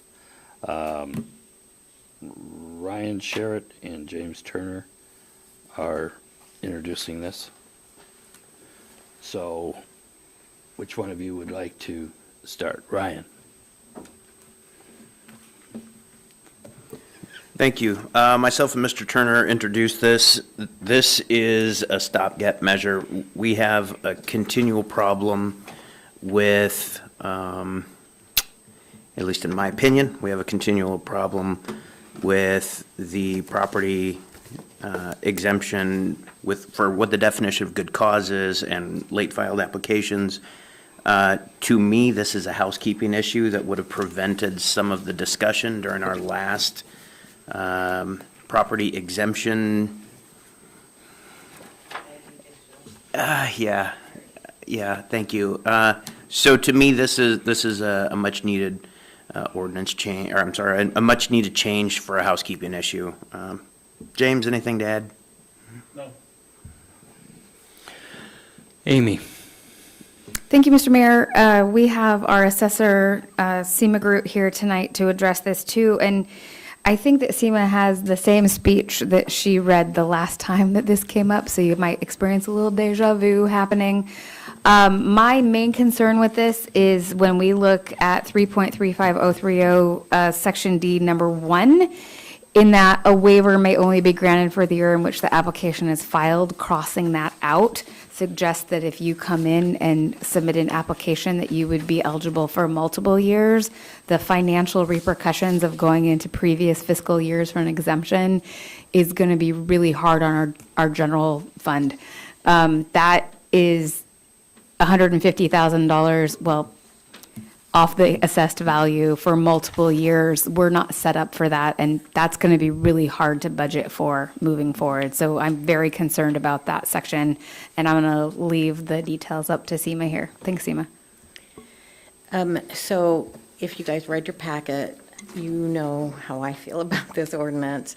And if this does sound familiar to you, I apologize, but really staff's opinions and arguments have not changed since August when we first talked about this. Each one of you have a copy of State Statute AS 294530. I would direct you to the last page highlighted in yellow. Section F states, in part, an exemption may not be granted under E of the section except upon written application for the exemption. It continues to state that each municipality shall, by ordinance, establish procedures and deadlines for filing the application. The governing body of the municipality for good cause shown may waive the claimant's failure to make timely application for exemption and authorize the assessor to accept the application as timely filed. We do that. KIBC 3.35, all of Section D, follows the mandate to the letter. KIBC 3.35030D says, in the event that a claimant fails to apply for a senior exemption as provided by AS 294530E by January 15th of the assessment year for which the exemption is sought and goes on about good cause. D1 gives the rule for what year the waiver may apply by stating that a waiver may only be granted for the year in which the application is filed. In 2019, former Mayor Dan Rohr specifically initiated this ordinance change to ensure that only the year in which the application was filed could be granted. This was due to the money from previous year's budgets already being distributed, making 100% of that exemption being paid by the borough only. I'd like to provide you with some numbers from the 2023 application mailout. I've provided an Excel spreadsheet for you that corresponds to my exemption numbers and tax dollar amounts. The tax dollars that are on those would be tax dollars lost by the borough, not by the school district, not by any service districts, but by the borough only. Since we have no idea what the exact mill rate would be to calculate this, we gave an example of the lowest mill rate dollar amounts and the highest mill rate dollar amount. So it wouldn't be any less than the lowest on that tax or on that Excel sheet, or any higher than the highest one. We mailed out a total of 948 applications, 843 senior citizens and 105 disabled veterans. Of that 948, 822 applications were received back. That shows us there were 126 applications that were not returned. Of the 126 applications not returned, we received 22 senior and 3 disabled vet applications that were denied for being late. Of the 25 applications that were notified of denial and given the opportunity to come before this assembly for a good cause hearing, 9 chose to do so. The assembly granted 5 of those applications. Going back to the original 822 applicants that timely filed, 37 applications were not included in the certified roll due to either a PFD or some other issue that could not be cleared up before we certified the roll. The borough has paid for, out of only borough budget to date for FY24, 44 senior citizen or disabled veteran applications because they were added after the roll was certified. If you decide to remove D1 and D2, the borough could be paying all 126 late applications, in addition to the 37 who timely filed. And then who knows how many applications will come in for prior years. Then the finance director has to come to you, open prior year budgets that have been put to bed and already been audited to pay for prior years. D1 limits the application only to the year for which the exemption is sought. KIBC 3.35030D continues on to say that the Borough Assembly, for good cause shown, may waive the claimant's failure to make timely application for the exemption for that year, and if the Assembly finds good cause for the failure to make timely filing, the Borough Assessor shall accept the application as if timely filed. D2 lets the public know there is a remedy for filing late and the rules of that remedy. Every single time I come before this assembly, when we make a change or add to ordinances, I am told that I need to make sure that the public is clear on the rules. Here we are absolutely clear on the rules. We are clear on the rules not only for the public, but also for the assembly.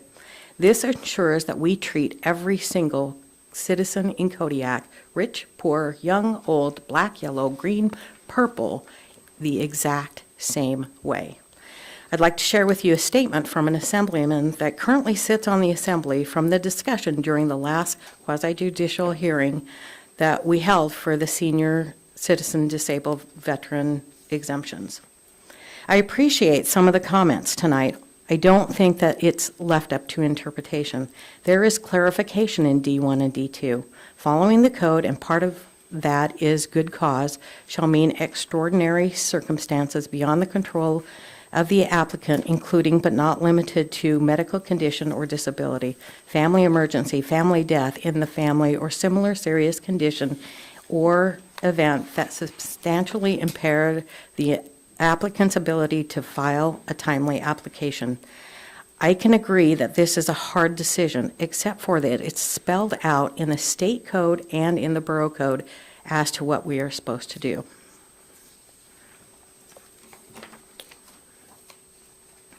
sorry. KIB has been taken to court for annual exemption application methods.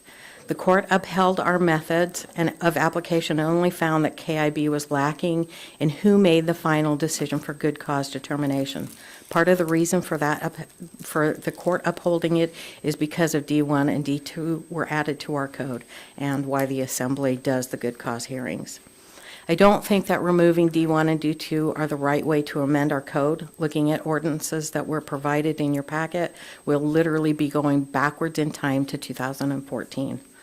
Bottom line for me is that if the state reimbursed KIB for its exemption cost, I'd be all over no rules for this exemption.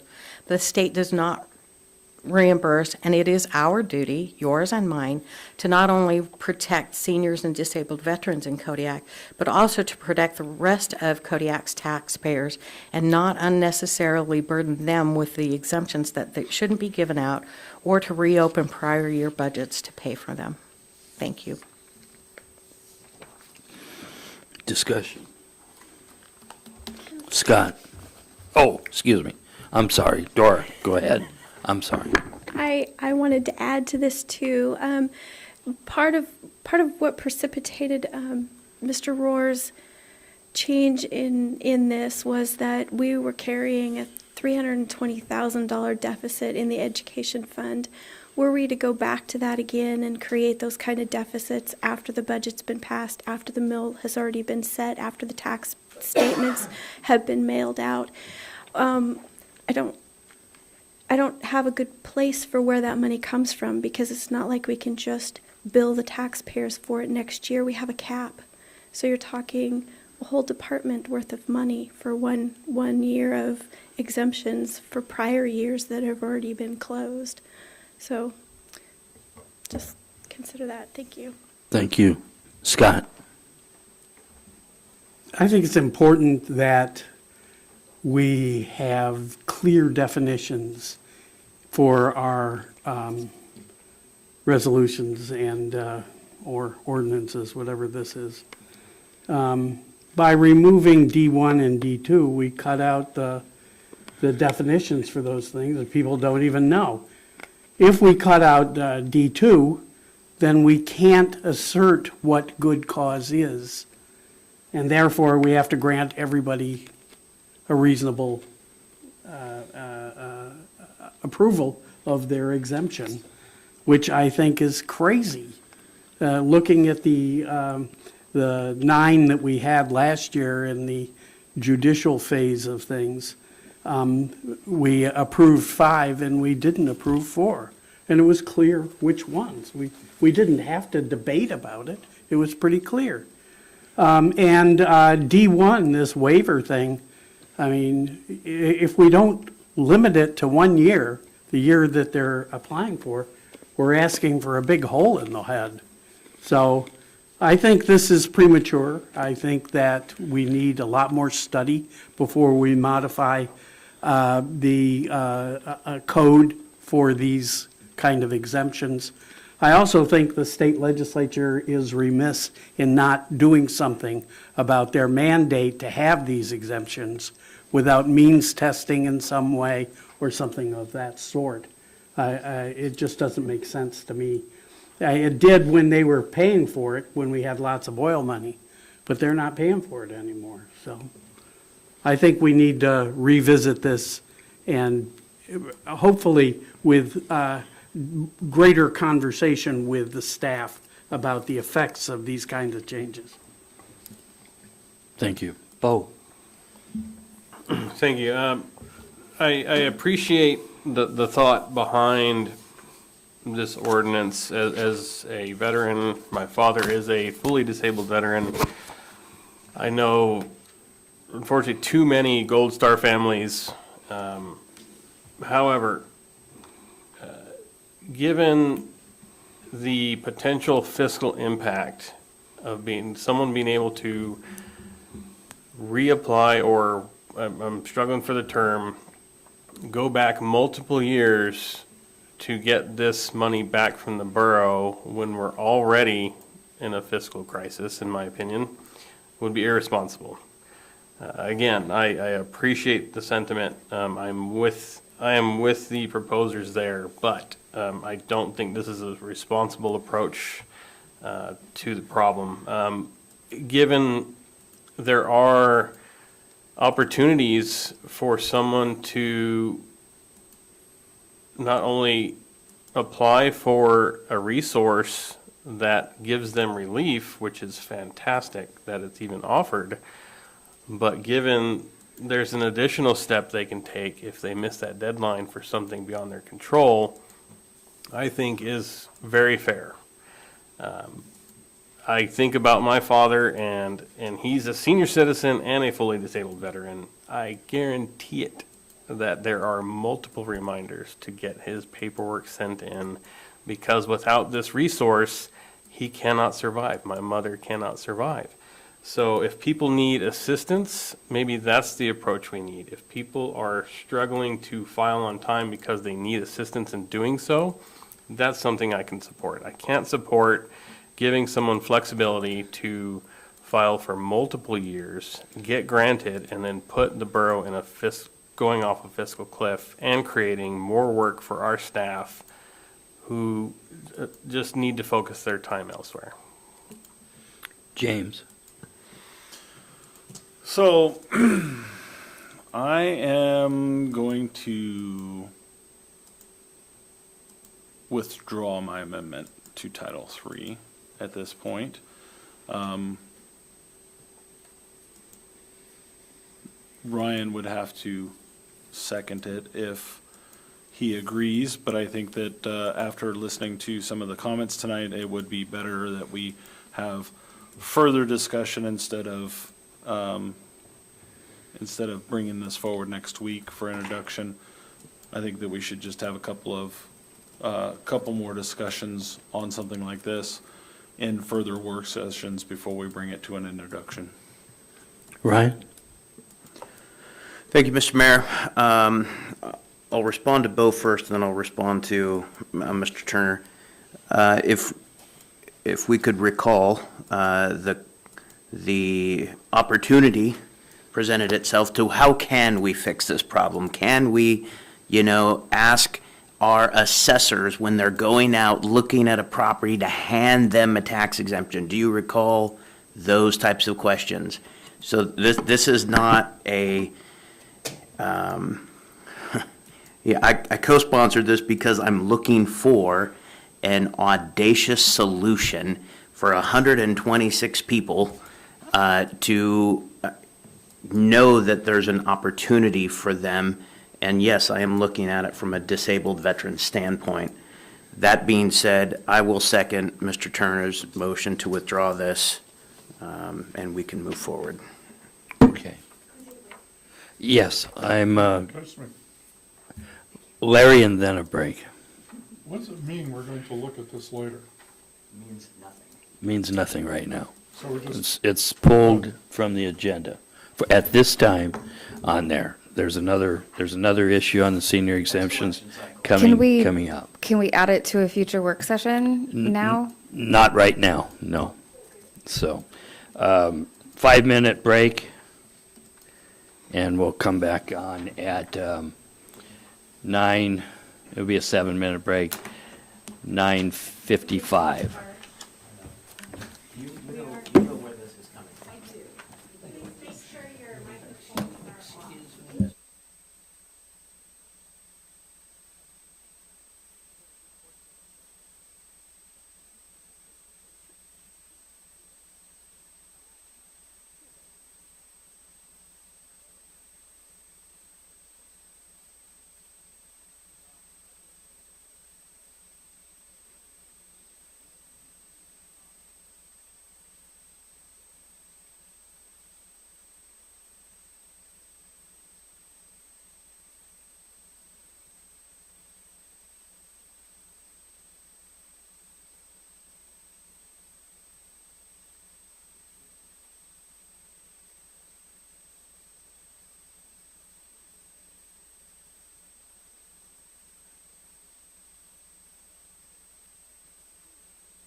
We'll reconvene the Assembly work session.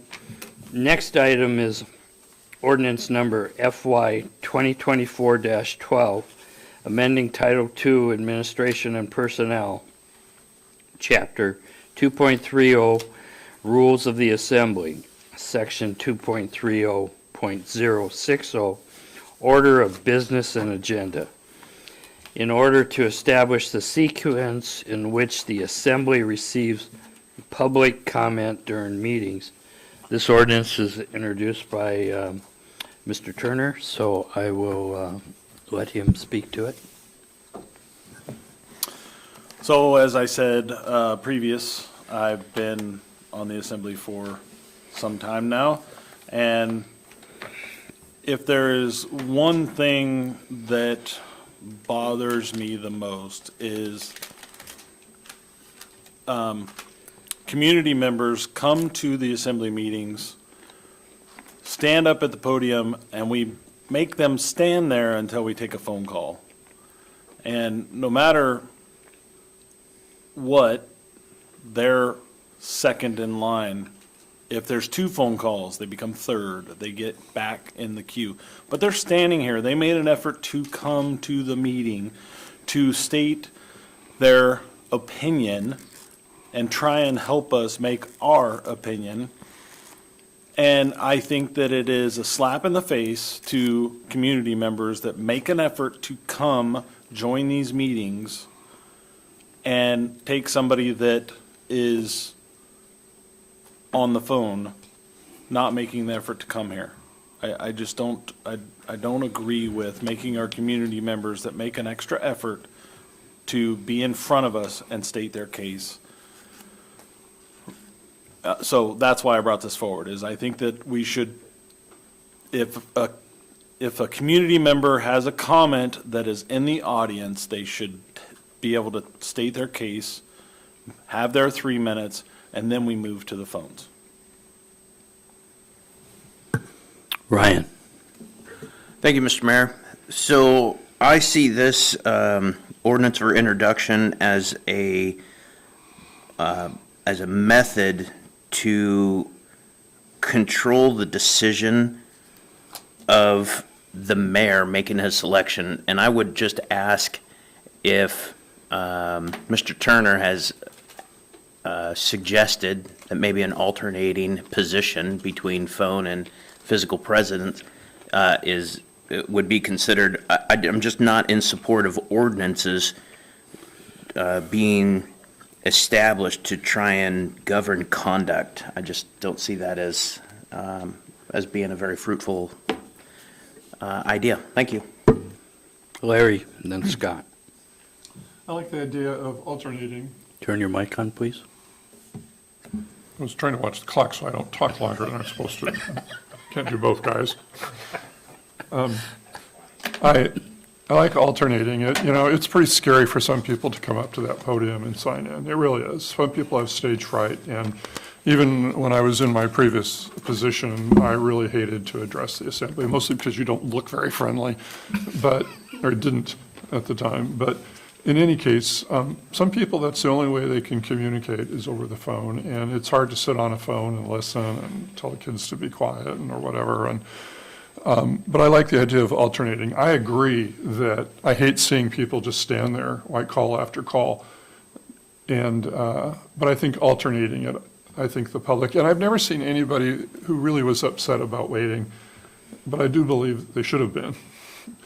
But I think if we went back and forth, that would be a courtesy, and it may even mean that we'll get more people calling in, because some people have stage fright.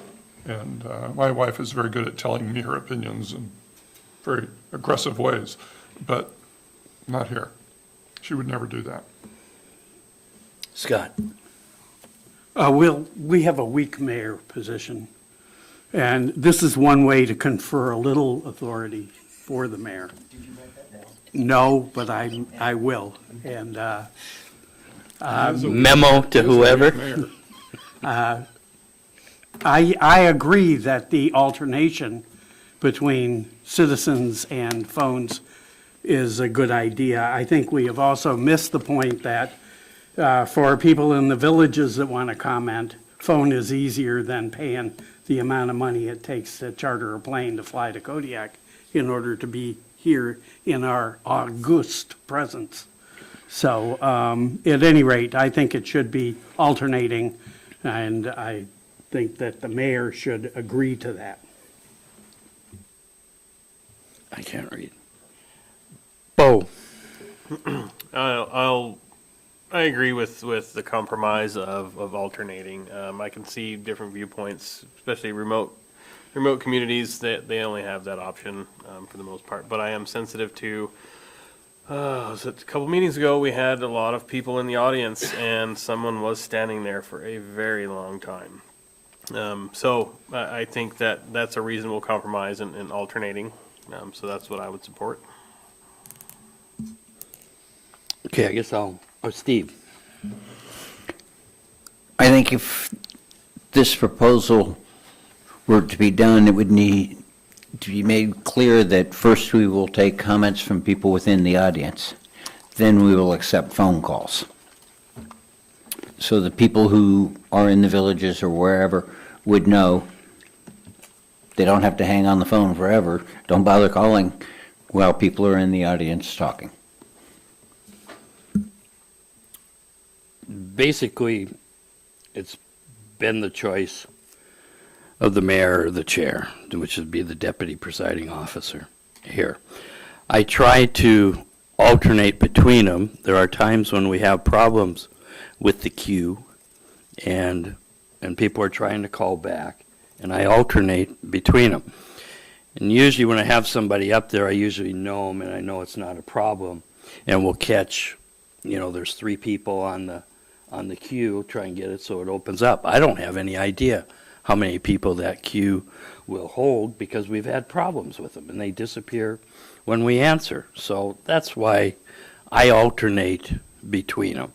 And so I don't like this as it's proposed, and I would suggest we scrap it. Give me a little bit of leeway. Thank you. James. So I didn't point out one mayor. I've been here with 3 mayors, and they've all done the same thing. 4 mayors. Right. And they've all done the same thing. They've taken from the queue first, and then the audience. And it is as alternating as possible, or as they seem to think. But I'm not pointing out one particular mayor. 4 different mayors and DPOs all tend to do the same thing. The first thing they do is look over at the clerks to see if there's somebody on the phone. And if somebody is walking up at that time, they're already on their way or they're standing there, we still take a phone call first. And I think that it's just, I realize, yes, there are some people that can just call in. They can't come here. I realize that. But the people that are here need to have the respect for showing up. And I don't have a problem with the alternating, but it needs to be a fair alternating. If somebody is standing at the podium, they need to be taken. Bo. I agree. I think alternating is perfectly acceptable compromise to me, with preference being whomever is in the room gets first crack at it to avoid that scenario. And that seems pretty straightforward to me. I can try and do that. Thank you. On there. So do we want to remove this or put it forward to a vote for introduction?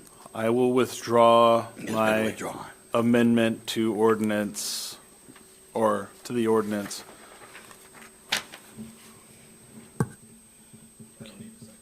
No, you don't, because you were the only one. Thank you, James. Withdraw. So that will move us along on the agenda, which is ordinance number 2024-13, amending Title III, Revenue and Finance, Chapters 3.30, Contract, Purchase, Sale, and Transfer Procedures, and Section 3.30.020, Limitation on Manager's Authority to Increase the Spending Authority from $25,000 to $150,000 for the Enterprise Fund. Jared Griffin was the initiator. He's not here, so I'm going to ask Amy to speak. Thank you, Mr. Mayor. I spoke with Assemblymember Griffin earlier today, or he sent an email letting us know that he wasn't going to be here, and he asked that we postpone this, so he had a chance to speak to it. And so that's an option. I'm happy to speak to it as well. Through the Hospital Facility and Advisory Board, we have found that nothing at the hospital costs under $25,000. And to make things move faster in that procurement world, they were requesting an increase to $150,000. We do have two other members of that board. Mr. Turner is brand new. I don't know if Mr. Smiley wants to speak to it or if you just want to wait until Mr. Griffin is back. I do know that the mayor is against it, so maybe we should wait. I don't know. Totally up to you, but the thought was to be able to respond faster to items that come up inside of that enterprise fund specifically. This ordinance says enterprise fund, and it doesn't give anything specific. The idea was specifically the hospital enterprise fund. What's the wishes of the Assembly? Because if we're going to start discussion on it, we're going to continue with it tonight. So what's the wishes? Larry, or Scott has hand up first. I'll take Scott, and then Larry. I think we Steve. should postpone this until Jared can participate. Okay, Larry? I was going to say the same thing. Steve? I think we should postpone it, and I think if it's just the hospital, then that should be in it between now and when Jared presents it. So it's clarified that that's the one thing we're talking about. Bo? I agree. I believe we should postpone. This isn't a small matter, and I do think we should have more specific language in here so we know exactly what we're talking about. Okay, we'll postpone this to the December 28th work session. Is that okay? All righty. Mr. Mayor, just for clarification, we're putting it as a work session item Yes. under packet review, or is it a work session item and then for introduction at the following meeting? Yes. It would be for introduction, as it is here. Okay.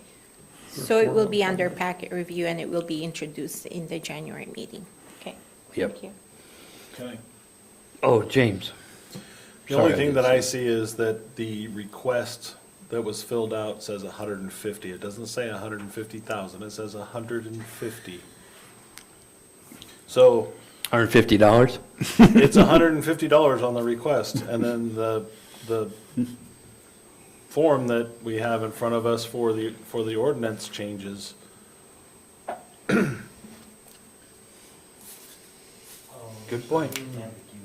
We should just use scientific notation. It still says 25,000. So, okay.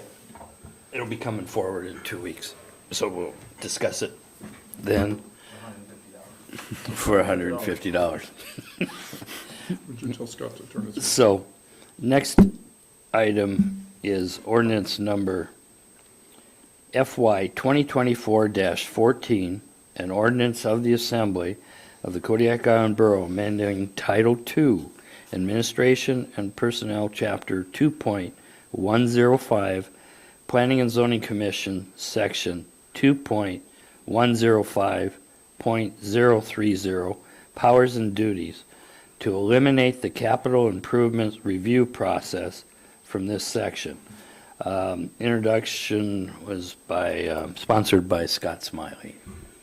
If you look up 2.105.030, there are a bunch of things that the Planning and Zoning Commission is supposed to do, and unusual amongst this list is item E, submit annually to the Assembly, not less than 90 days prior to the beginning of the calendar year, a list of recommended capital improvements which, in the opinion of the Commission, are necessary or desirable to be constructed during the next 5-year period. Such lists shall be arranged in order of preference with recommendations as to which projects shall be constructed in a specific year. There is no comment about a strategic plan or anything, and it seems outside of what planning and zoning generally does. In addition to that, one of the things that we've run into is some of the projects, we don't know whether the amount that's suggested for the project is an accurate accounting of what it would take to do that. And so that's something that has to be done. I don't think that planning and zoning has the staff to do that. At any rate, I think this is a holdover from years past when there was lots of money in the state, and we could have robust lists of recommendations. I think the last time this was looked at was in '98, which is 25 years ago. So it was sometime before that that this was implemented. Since that time, the capital improvement lists have become something for the assembly to do. And I think this makes life easier for planning and zoning and makes life easier for the assembly. Discussion, Bo? I support this, and for the reason of they are appointed to this committee, and they're planning and zoning commission, they're appointees. I don't feel that I would take that list and put it into action in a way that would be any different than what we are fixing to do here as an elected body representing the community. So I fully support this because I can't take a list from appointees and run with it without doing my own due diligence and having thorough discussion with us without knowing. In addition to that, I wouldn't know what their criteria were for ranking those, what communities were involved in their ranking. So I fully support this. James and then Ryan? I guess I just have a question. Who's going to do it? We are. Really? We do every year. You're going to do it? Okay. Amy, go ahead. Thank you, Mr. Mayor. I like the process of the information from our outlying villages coming into community development. Bronwyn did a really good job this year. She's pre-village outreach coordinator right now in Assemblymember Sherritt Speak, but she's and I've asked the IT department to create an email address specific to our CIP list so it's not attached to someone's name, so that it's not Mike Scarcelli, it's not Roxanne Murphy, it's not Aaron Welt, it's not anyone that might have been that role as the years go by, that they can use the same email address year after year, and then we pick who has access to that, so we have one repository of village projects. And so I like the idea of them coming in, and then if they have the talent inside of that department to try to get an idea if those numbers make sense, or ask questions, how did you come up with this number? When did you come up with this number? And see if it makes sense. And then that list, just like we took the entire list from planning and zoning at the end, right? And now we have one huge list. It's just that list. And so that's when the assembly needs to come up with what their priorities are, or how they want to draw a matrix, or how they want to do that. So the assembly would do it, but it would still be with staff support and collection, and then you'd see the whole list at once. That takes out, I like what Mr. Whiteside said, it takes out these are appointed people with various backgrounds. And then I also watched Robert's rules not get followed. I won't pick on anyone. And then have extra comments. And then we got something on the list that wasn't even on the list from a lobbyist of sorts from one of the villages that didn't even get turned in by the villages just because that person showed up to planning and zoning. So I think simplifying that process and the assembly just seeing everything makes a lot more sense than having those folks go through all that work and then we just don't listen to it anyways. Ryan. Thank you, Mr. Mayor. I appreciate the outlook from each of those that spoke on this. I actually think that if we remove this, we remove an avenue to be heard. And so I do not support this. I think that an opportunity for somebody to be heard in any of these commissions or boards is an opportunity for them to get to the assembly, get something on the list, and it's our job to, vet that capital improvement list however we see fit. If we don't like the way it's coming forward, I would have to say that that's a process issue, and we should change the process to which we identify what we're asking for. So, thank you. Bo. So, pardon my ignorance, is the items on these lists is the Planning and Zoning Commission populating it, or are they compiling and then filtering the list and packaging them up for us? Amy. Seema just asked if she could help me, so I'm going to yield to the expert. Yes. So, community development does send out a memo to each village every year saying, this is what we need you to do. And what we asked for was that for it to be vetted, that it goes through their town, that it goes through their boards or whatever to be voted on, and that list would include their idea of 1, 2, 3, 4, 5, 6, 7, 8, 9, 10. We don't limit them to the number of items that they can put on there. We just say, this is the time for you to do it, and then they send that list over, and it has to be voted on. We send it to every one of them. We start in February, letting them know that by June, they need to have it on their town meeting, their agendas and stuff like that, and make sure that everything is vetted so that we're not getting the silly numbers that we used to get to before. So it was a process to learn how to do it, but I think community development has that process down. Being it that I worked with the Planning and Zoning Commission also to do it, that's where everything gets lost. They don't, like how many do they put on? They didn't have the resource or the knowledge or the information to be able to put it into a ordinance for you guys to see, because then you only got limited on what you got to see. So if a city sent in 10 things, you only saw 2 because they said, oh, well, we're only going to put it to 2. So, for you guys to be able to vet everything and to see everything, it probably is a better idea for just it to come to you, but let community development gather all of the information and make sure that the numbers are vetted for you. Follow up, Bo. Thank you, that's helpful. So if I understand you correctly, the Planning and Zoning Commission is pre-filtering pre-populated requests from all parts of, or all communities within the borough. Yes. Okay, and then then they pass that on to us and we review that. Okay, so I still support Mr. Smiley and this ordinance without knowing what their criteria are for ranking or not sitting in that meeting, which I appreciate Mr. Turner's point of who's going to do it. I understand and acknowledge that is a lot of work, and these lists are going to be really long.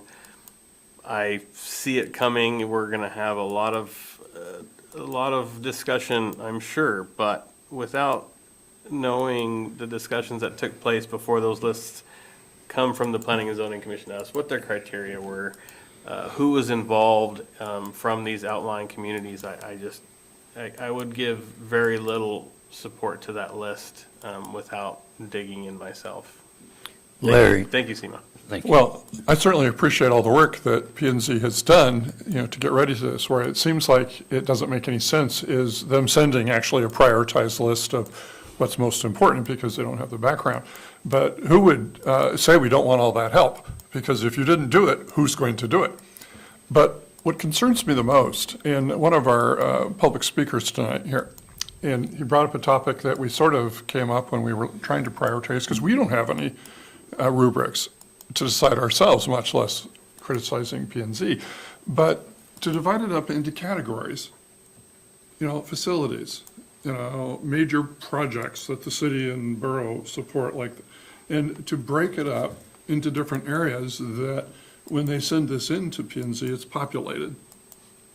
And when it comes to the assembly at this point in time, it's in those categories, they've reached the criteria, and we could look and compare project to project and say, so apples are on one project and grapes on another. I didn't say oranges, and anyway.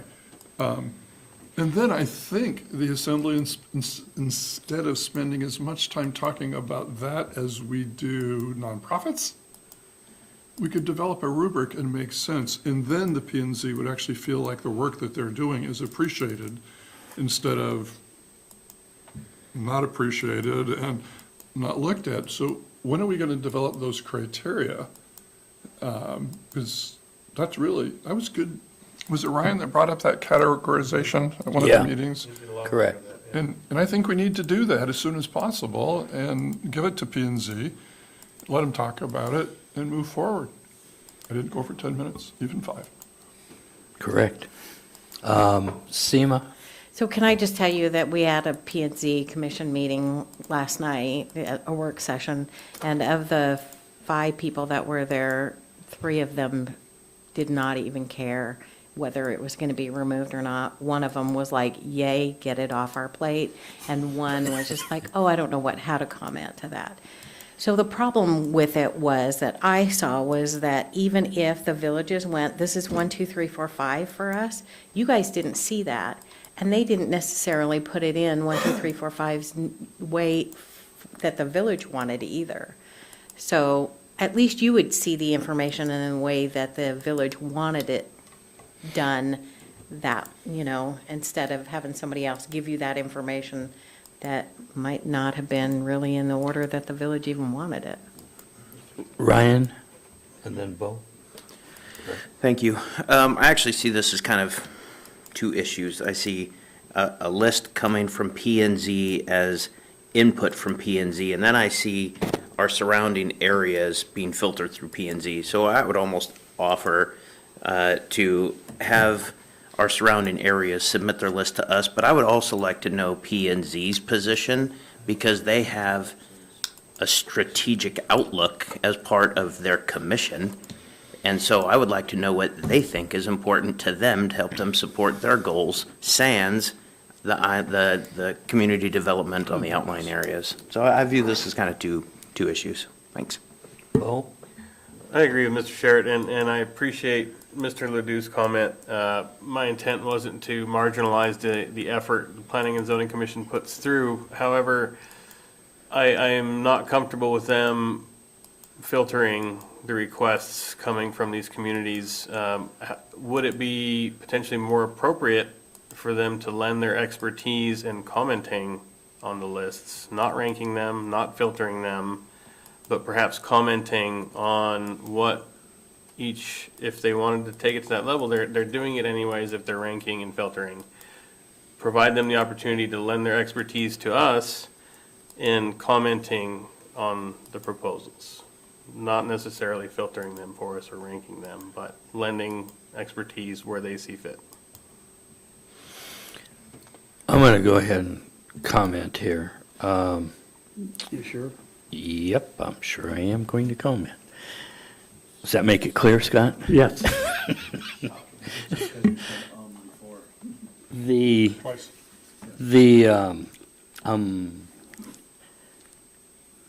Sitting on the Planning and Zoning Commission for approximately 6 years, and seeing that there is Planning and Zoning Commission members that have recently come up through the ranks to the Assembly. One of them was Gerald Friend, who came to the Assembly and then to the mayor position. Joe Delgado, that started out in the Planning and Zoning Commission as an appointee, and then to the Assembly. And myself, I was on the Assembly, then went to Planning and Zoning, and then came back. But I think that I've watched it in the last 3 years because I try and attend just as absolutely many of the work sessions and regular meetings, and Seema can attest to that, of the Planning and Zoning Commission to know what they're looking at. And they need a little bit of help. Part of it is many of them are new, and I think that it's a training process. Also, the lists have gotten bigger on there. There's more stuff. I like Ryan's idea of categories in that, and is kind of a possible, we can take a look at exactly what it says. Just recently here, the last couple years have looked at exactly what the code says and tried to follow that. I think we need to look at it and tweak that a little bit on there. I think they could be more beneficial to us than what we're doing there. But we can either move this forward or look at exactly clarifying the exact duties on the CIP list. So what's the wishes? Scott? Get rid of it. Bring it to introduction next week. Okay. Ryan's was a no. Larry? What I would say is, it would be nice to have to actually go to the next step and to develop these categories, and maybe P&Z needs to talk about those. If they were to develop categories, what would they be? So instead of just throwing it away, go to the next step so that we can move forward. Scott? We already use categories. I mean, there's health and safety is one, roads is another. We've used them in the past. News to me. Well, and court came up with a bunch of them, but that doesn't cover all of the things, particularly that the villages need. Larry, I'll let you continue. Well, yeah, because I was interrupted by Scott. Did I do that okay? You didn't have your mic on. So. He never does. I did. What was I going to say? For this to work, we have to sit down and develop categories and criteria to fit them. And they're safety, roads, who will affect, future planning, cost, politics are all a part of it, whether you look at it or not. And we haven't developed those, and I could say, well, this is safety, that's more important. Okay, but there are other, we need a ferry too. That's safety. Else I'm saying is, let's go to the next step instead of just throwing it out and fix the problem. We spent how many days talking about these things? P&Z has spent a lot of time, and SEMA, who's very good at what she does, has spent a lot of time with the P&Z. Why don't we fix this? And develop some criteria, a real good rubric, have public meetings, have P&C involved, and the next time we do this, it'll be ready to go, instead of just pushing it off and doing this again next year. Bo? I agree with Mr. Ledoux, and thanks to Mr. Sherritt's initial lift in categorizing initially, I agree, we should continue and get the work done. Let's see what we can do to modify and improve the process. I do not have the expertise that the Planning and Zoning Commission has, but I think if we are able to put a little work in, let's identify what would be more meaningful for them to present to someone like myself. I support that. I agree with Mr. Ledoux. Let's keep it on the table and modify it for the better. Steve?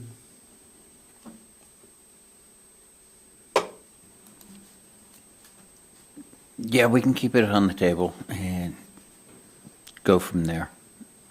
Okay. A few things I need to do a little background research on before I really could make an informed decision. James? No comment. Okay, it's being pulled, so it won't continue on there next at the Why do regular we do meeting. this? Excuse me. Well, we got 4 no's.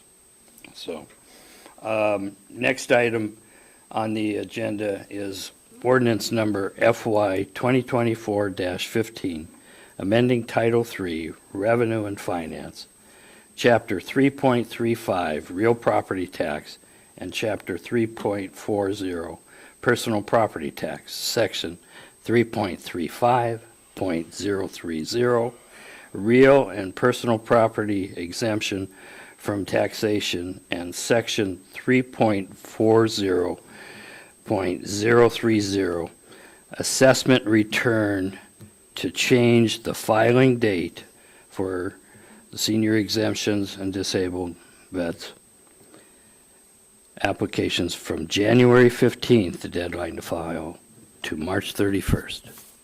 So I am the initiator of that. One of the things that I've heard over the years, even before I got on the assembly, is sometimes trying to remember the January 15th date that doesn't correspond to anything, absolutely anything else that is in people's normal lives. So, and then in what we go through on the people basically pleading for forgiveness on it, and that I forgot, and just the different things that we've seen over the years, I felt that there's two dates that are in everybody's mind in Alaska, and that's March 31st for the PFD deadline and April 15th for your federal taxes, or at least filing an extension. You know that? Yes. I was going to slap too, but I didn't want to. You guys are so much fun, and I realize it's 9:30, so it's acceptable. So, you know, I thought about this, and I wanted to bring it forward and give us a chance to just to look at that and do something, because basically for the, if we have any questions on an application, we refer to the PFD findings of the PFD people. And so that's that, and I'll get a staff report a little bit, and so Amy will turn over to Seema. Seema. I think you guys will be really happy that I don't have as much to say about this as I did the last ordinance, so. For assessing, having applications come in March during our appeal period is less than ideal, especially now with the current staffing situation, having one appraiser position open, so assessing is short-staffed. Changing the application date for filing these forms limits appraisal staff to research and approve the documents in time for the roll certification. The possibility of underfunding due to that is more than troublesome for me. However, we believe that we could manage this date if the Assembly is willing to amend the assessing budget to get us an assessment clerk position to handle not only all senior and disabled vet applications, but a lot of other in-house paperwork type things like address changes, sales, rental documentation, permits, zoning compliance, deeds, returned mail. Assessing handles all the returned mail for the entire borough, which during notice of value mailouts or tax bill mailouts, there are hundreds of pieces of mail that we have to go through. But we feel that impact of changing the date could be handled by adding that position, as they would not be involved in the appeal process like the rest of the appraiser staff would be, which would lessen the potential for impact on underfunding. Well, what it sounds like from what you're stating there is you need some help on some other things too. That basically, then we're not adding appraisers, we're adding a secretary position to help relieve and make the assessing positions more productive, or appraisal positions. No, what you would be taking out is that temporary appraisal position that we always fund for. So you want to change that from the temporary to an assessment clerk. An assessment clerk. So there is no change in your proposed budget, is that what I'm hearing? There is no change in the proposed budget because I'll put it in that way, but for FY23, there is a change because I used the temporary. I still want to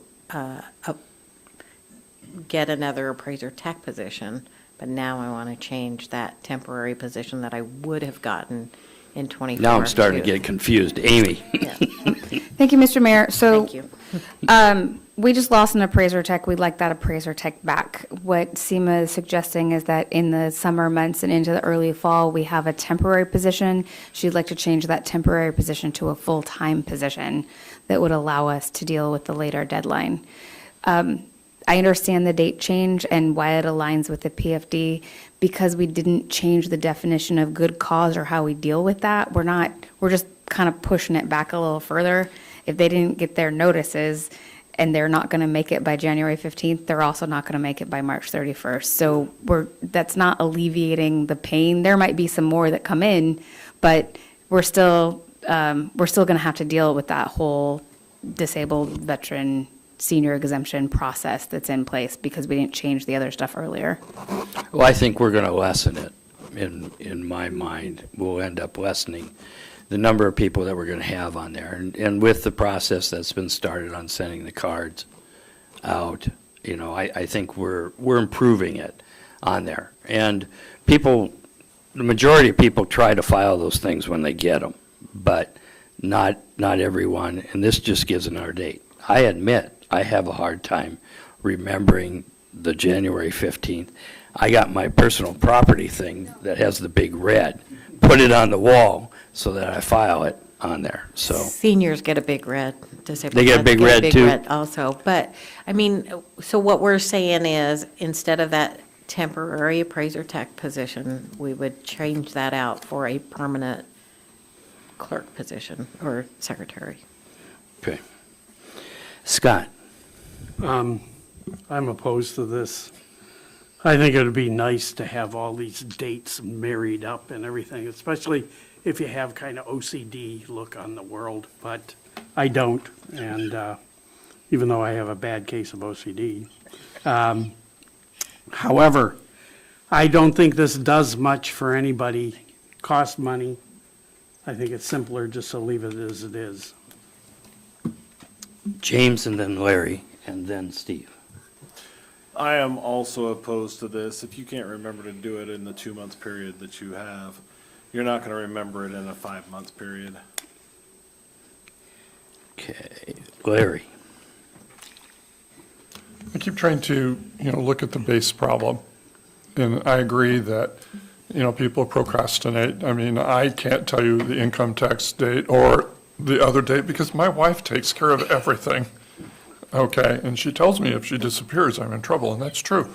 But the reality is, most people return them. Is that correct? 126 didn't. No. So Out of 900, so. it seems to me that if we were going to have a temporary position, or we contracted with the senior citizens to make this very personal, and that means that anybody that didn't turn theirs in from the previous year, they're personally contacted and actually assisted in filling it out if necessary, that we provide that extra help. Some of our seniors don't remember. Pardon? Go ahead, Larry. Because look at how much time we spend, going through appeals, going through heartache, people are hurt. There's lots of things going on, and it all falls on staff. Not really the assembly, on staff, who has to make the initial, no. It seems to me that people that forget for whatever reasons that if we make it personal, that means person to person, and you don't have the personnel to do that. I understand that right off the bat. But I also understand that I think it would work. I've worked with a lot of ambivalent parents through the years. I mean, lots of trying to get people to be involved, and it's the personal touch. And sometimes if we work with these people beforehand, I believe that number would reduce down to so small that people have to want to not fill it out when you get to that. And I would support temporary staff that does nothing but track down these people. Because some of them, we give the criteria, but some of them just literally forget because they don't remember what they had for breakfast this morning. Well, that's not so bad anyway, but I mean, couldn't we do that? I mean, I could say that the assessment clerk could definitely, that could be part of the procedures for seniors and disabled vets. but I don't want a temporary position. I want somebody that's going to be doing it all the time, 24/7. Year in, year out. Year in and year out. And because that's where I lose it, if I have to train somebody that's temporary every year and train somebody new. So I've dealt with administrators wanting personnel for years, and you're doing it very well. And when Amy comes forward and says, we have to do this to do the jobs, then I trust our manager, and it's part of the budget. And I trust what you're saying too, just don't misunderstand me. But if you do what I'm asking you to do, which I think will solve the problem, you're going to need help to do that. But it may help in other areas too. But I think, that personal touch would get rid of 99% of them and make everybody's job a lot better. Amy, then Steve, then Bo. Thank you. Just real quick, I just wanted the assembly to know that assessing has already ordered postcards to remind all of the people with senior and disabled veteran exemptions that will go out. When are you planning? They're ordered. due to be delivered or mailed on December 15th. We wanted to give 30 days. So we'll give a 30-day notice. And we had great success with alerting people in Service District 1 to assessing being out there. So we're hoping that that gets us a step closer in the right direction. And I do remember Assemblymember Ledoux volunteering to call people. Am I the only one? I do. I don't. I'm just. You have a mic, Larry. Well, I'm just saying. I will tell you right now, I will do that. From Atlanta, he will. Well, I'll do it wherever I am. Time zone issues, but I think that there probably is the ability of staff and a few select volunteers to try to do a better reach out once we get closer. Like if we hit January, we're going to know who's in and who's not in. So I don't think it's a huge stretch to make some phone calls. I'll help. And I look it does at, get better basically, every this year. would be for next year, not this year. Larry, or hold it. Steve, let me get Steve. And then Bo. Then you. I agree the January 15th is a little odd date. I will admit that I just remembered January and went to do it near the end of January, and I was too late, and I paid my taxes. I blew it. It was my fault. Accepted responsibility and paid it. If March 31st is an undue burden, and this gets voted down, I would consider proposing a end of January one. Does it, January 31st, right? Yeah, 31st. Next. Thanks, Steve. Bo? I can't support this simply for the reason of we're essentially solving one problem by creating another, and I'm highly sensitive to workload management. And I if it were repackaged with some assurance that additional staffing was included, I could lean in on that. But as it sits, it would be an administrative burden that's unnecessary in my opinion, and really just shifts the necessity for someone doing their due diligence, as unusual of a date as it is. Matching it to another area of someone doing their due diligence, I don't see that resulting in an increase in response. I will commit to what at least two people have, in that if we need, in the meantime, as a Band-Aid on this problem, call 100 people and divvy it up between 3, 4, or 5 of us, I will absolutely do that. I won't do it over a 3-week period. If you nail me down for an afternoon and I crank out some phone calls, I will gladly do that. Okay, thank you, Bo. And then Larry? I didn't get a chance to end. I want you to know that I almost want to apologize to you and your department, because I feel like the assembly, hasn't really been the wall that perhaps we should have or whatever, but you've done a great job. And I appreciate all the work that you've done, and I appreciate your comments and sharing. You make it hard to disagree with you, which isn't something really good from my point of view, but I appreciate all you're doing, and all my comments about what we could do to improve it is something on top of what you're already doing, and I realize that it's going beyond. You're operating the way you're your job description, what you've been told to do, and I think you're doing it with compassion.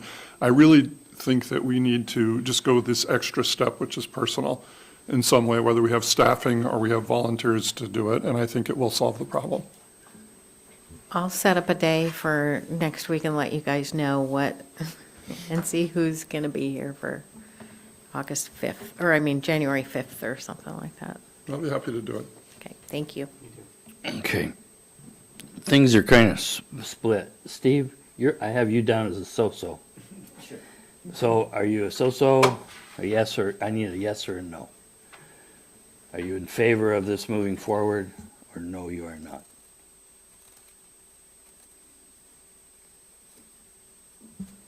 Yes, we can move it forward because we'll take a vote then. Okay.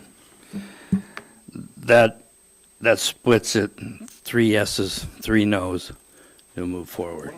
What am I? I haven't told you what I am. You're a yes. I'm a no. Ryan said he was you're a no? No, why change it? I mean, we can fix the problem if we just, Okay. Then it's dead. is this a poll? Yes. This kills it.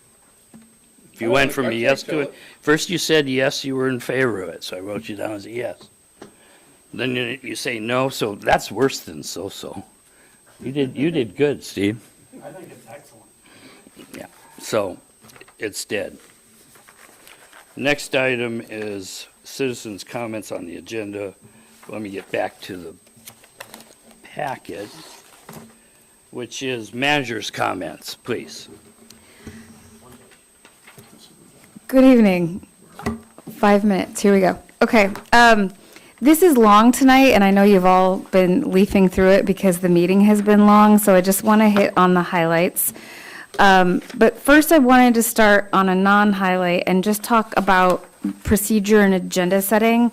I know that we have code that says if an assembly member fills out a yellow sheet and it's ordinance related, that it goes on the next meeting. I would just ask the mayor and the deputy presiding officer to not put 6 ordinance changes in one meeting. I think that's a disservice to the assembly getting to review it. I think it's a disservice to staff trying to get ready for that. Amy, we had that discussion. I am talking to the whole I assembly, though. understand, but I find that a little irritating. You're irritated at me? Sorry. Well, I'm still going to say my opinion regardless if it irritates you or not on this one. I think it's hard for the community to wrap their heads around that many issues at once. And if we're going to propose 6 ordinance changes at once, it's hard for the community to follow. So I still think they should end up there. I'm not saying that, but I think we could limit it to 2 or 3 per meeting, and then the next 2 or 3 the next meeting, or do it like that. Just spread them out a little bit more. Irritating or not. On the back of the packet, you'll find our letter from our federal legislatures. This has been a very long time coming. That got sent to the Secretary of the Department of the Interior, suggesting that they support the workforce housing as a use for the mental health buildings. So we're excited to see that go through. Sebastian O'Kelly called me while I was at AML and let us know that that was going through. They had a couple of questions about informing our tribes whether or not that was open, and I just informed them that it was a public process for anyone to produce a RFP or a proposal if they wanted to for those buildings. So that pushed that letter through, so happy to see that. We haven't heard anything back from them, and we don't have a timeline, so we'll see how that goes. For staffing, since our last meeting has been a month ago, we've had some changes. The finance department has lost 2 employees since our last meeting, and they're currently advertising for 3 jobs, an accounts payable technician, a payroll technician, and a general accountant. The assessing department had an appraiser tech resign, is now advertising for that position. And the community development had our new associate planner start this week, so he started on Monday, so we're happy to have him aboard. At the Alaska Municipal Managers Association and Alaska Municipal League, it was really great to get out there and network. I was happy to see Assemblymember Griffin and Mayor Arndt were able to make it. And I was nominated and elected to the Alaska Municipal Managers Association Board of Directors, so I look forward to experiencing some fun there. Met with the city manager today, and we found common ground, and I printed out a copy of the lease that did not say draft and brought it down to him this afternoon, and he said he intends to sign. So when the ink is dry, I'll celebrate, but I think that we've come a long way in working with them on that. Today, the assessing department did the reconsideration for the Baptist Mission litigation case. We changed the code to create a separate reconsideration. That's why we changed that code. That happened today. The assessor has 30 days to give an answer back. So that started.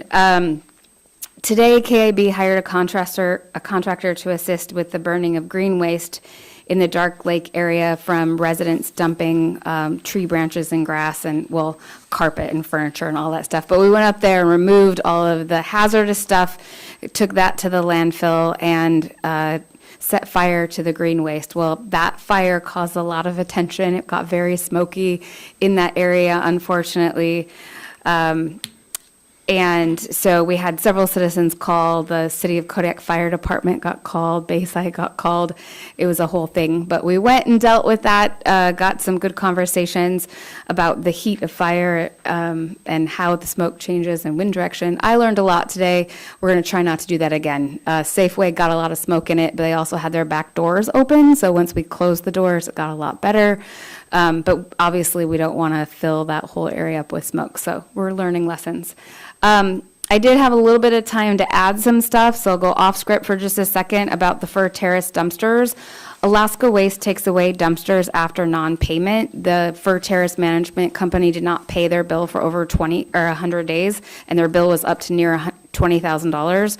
So Alaska Waste took the dumpster away, but that doesn't stop the trash. So as you heard tonight, the trash really built up around there. They paid one payment that was about $4,000 to $5,000, but that doesn't bring the dumpster back. So Alaska Waste informed of that. They paid the whole bill. They brought the dumpster back. It immediately was filled. They paid for an extra tip, and the dumpster is now in place, and it has been there since Tuesday. So hopefully that problem is resolving itself.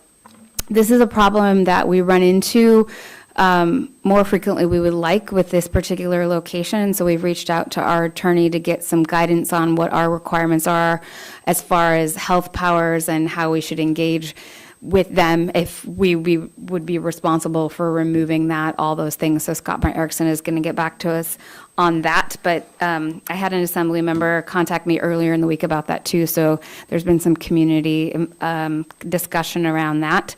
The Alaska Marine Highway has their summer schedule open for public comment. If you're interested in that information, I'll send you the very confusing links. Just let me know. And then I wanted to also comment quick on the airport. Since we've been in the meeting, I got in contact with the person who runs that parking lot, and Dave and I will talk to him tomorrow. Even though it's a state facility, it's not a borough issue. There are at least comments that we could make to try to make that a better situation, because there are a lot of cars out there that shouldn't be. I also wanted to, if you haven't seen the Alaska Aerospace news, the governor did not approve the new CEO, Sean Thomas, who has been in the community and signed a temporary contract and has been here and agreed to come talk to the assembly and thought the Spaceport Advisory Group was a good idea. Well, he didn't get confirmed. And so while Governor Dunleavy was at it, he also dismissed the chair of the board. So we have a new interim again, and so we don't have any leadership out there at this time. In engineering, we had a really big windstorm in the flats on the night of December 5th. We had about 14 trees go down. They went all over the roads. We tried to get those pulled out of the way and get people access to their property if the trees were started in borough property or the right-of-way. We did have one little bit of structure damage where a tree fell and hit someone's garage from the borough right-of-way into the garage that had a plane in it, so that could have ended a lot worse for us. We did talk to our insurance company, and they don't pay out for acts of God, so there's no payment that we could offer for that. Solid Waste Advisory Board is working with the Boy Scout troop. They're going to be collecting natural Christmas trees, not the plastic kind, on January 6th. So we're doing that program again. And on December 16th, the Solid Waste Advisory Board is going to be at the Kodiak Public Library for a holiday craft day. So they're getting some outreach completed. The Solid Waste Contract Committee was scheduled to meet December 12th, but we couldn't make a quorum. Assemblymember Smiley did make it. We still had a discussion, but officially it didn't count that day, so we're rescheduled for January. The new excavator for the landfill is supposed to be on the shipment December 13th with Sampson Tongue and Barge. Brecken's going to bring it out to the landfill, so we're really excited about that. Our discharge permit for KFRC has been approved. We're going to have an RFP to go out for the setup of that decontamination system upgrade happening. So you can have that to look forward to. The biggest thing in the school district is just that our regular bi-monthly meetings are starting with Friends Contractors to make sure that Peterson Roof and all of the associated supplies make it on island for work to start as soon as weather permits in the spring. The leachate treatment plant, all the equipment is functional, but in our specifications, we were supposed to be able to pump 200 gallons per minute, and we just aren't hitting that. And so we're in conversations with Dawson. They said, oh, we can make it work for $30,000. And we say, nope, you can make it work anyway, because that's what you were supposed to build to. So we're doing a little negotiating back and forth with them to get that going. That's a much longer topic, and Dave's not here, and Jenna should be the one telling us all about it. But the leachate profile consistently changes. We're just chasing a goalpost that just moves all over the place. And so I want to talk more to our regulatory people about the standard that they're giving us, and it's impossible to meet. I just don't know if we're ever going to reach it. So we're just getting involved in more of those discussions. We had a Health and Facility Advisory Board on December 11th over at the hospital. You'll be seeing in an upcoming work session where we're going to move component design to 65% for the sterilization equipment. This is the first time we're going to come to you since that board started, where we're coming to you before it happened and not asking for reimbursement. So we're finally on the other side of that bubble where we're planning for future projects at the hospital with the hospital instead of, hey, will you pay for something that the hospital already did? If you haven't been over to the hospital, their MRI has been completely moved from the temporary front position to the permanent side position. They have a sidewalk that's going out there that's covered. They had extra money in that fund, so they're making it it will never freeze sidewalk by running piping underneath, and they're adding some artwork. It looks really good. It's a nice addition to the hospital. Borough building, if you look out the back door, the concrete is done. It was under heat for 10 days. We're keeping all salt off of it over the winter, so you'll continue to see cones around it to let people know not to walk on it, because we're not going to maintain it in a way that it's walkable, because salt hurts new cement. I'm learning all kinds of new things. The transformer for the electric boiler has power. The electric boiler has power, but it has not been hooked up to the system yet, so we're still working with Scott's on that. For moving to Finance Department, property tax delinquent notices went out. There were a lot. We're starting to get a lot of angry phone calls, a lot of angry taxpayers, and had a very difficult situation with an 88-year-old taxpayer today that was very upset because he did not know he had to pay taxes. So we're very in tuned to the seniors and how to deal with that. And so I was very proud of Sue in finance and how she dealt with that situation. She is a very good customer service person. I told you about the staffing issues that we're having. We have 3 open positions. We have had 3 people apply. One of them may be qualified. The other 2 clearly were not. We did have an enterprise assessment and tax project kickoff meeting with Tyler today. It was very 40,000-foot level of how that process is going to go. That's going to be about an 18-month process. We're not scheduled to be fully converted to that new tax until July of 2025. IT has a very long list of stuff I mostly don't understand, so if you have any specific questions, please let me know and I'll get back to you. Our new IT director is identifying things that from his previous work just seem like second nature to him that we don't do here, like 2-factor identification and just some stuff that we don't do that he's bringing us up to speed, including making policies. If an employee no longer works here and someone wants access to their email, that has to go through HR to make sure there was no conflict, and just covering a lot of our bases that weren't covered before. So really appreciate Fred's dedication to making sure that we're up to date. Heard a lot from assessing today. I've already told you about the postcards. They are hiring for an appraiser tech, and I think SEMA already gave you all their numbers on their exemptions and how many people did and didn't apply. They are part of that new tax tech software switchover. So they were in that meeting, and so was IT today. So it was a good group meeting. In community development, Joe started on Monday. The Planning and Zoning Commission had their work session last night. There's going to be a public hearing for one single case on December 20th. And we haven't heard anything back on that pro-housing update grant. But we do have a backup plan through ARPA. ARPA has a lot of money for making communities accessible for senior citizens and good sidewalks and ADUs. And so we're working with them. And then the last page of your packet is that letter that is signed by all of our federal legislators. So very thankful to our lobbyists for getting that done. And I know that was over 5 minutes, but I'm happy to answer any questions. It's a very thorough report. Thank you. Any questions? Larry? Have they finished assessing Service District 1? Yes. I can let my dog out now. Yes. Okay. Okay. Thank you. Next item is the clerk's. Okay, I'm going to keep it short. We attended the Alaska Association of Municipal Conference. It was a great conference once again. The clerks are really good at putting together these conferences. Lena and I attended the 2-day conference, and Irene attended an advanced academy, and she was very excited about that. So she's earning her points towards her certification. So projects that are ongoing in the clerk's office, it's the end of the year, so we're getting all the renewals for the liquor licenses, and we have a transfer that we're processing also, and we're going to be sending public hearing notices for that liquor license that's being transferred. We're also processing recordings of plats. We worked with SEMA and finalized our timeline for the upcoming Board of Equalization meeting in May. Records projects, our time has been consumed the past week since we got back with records.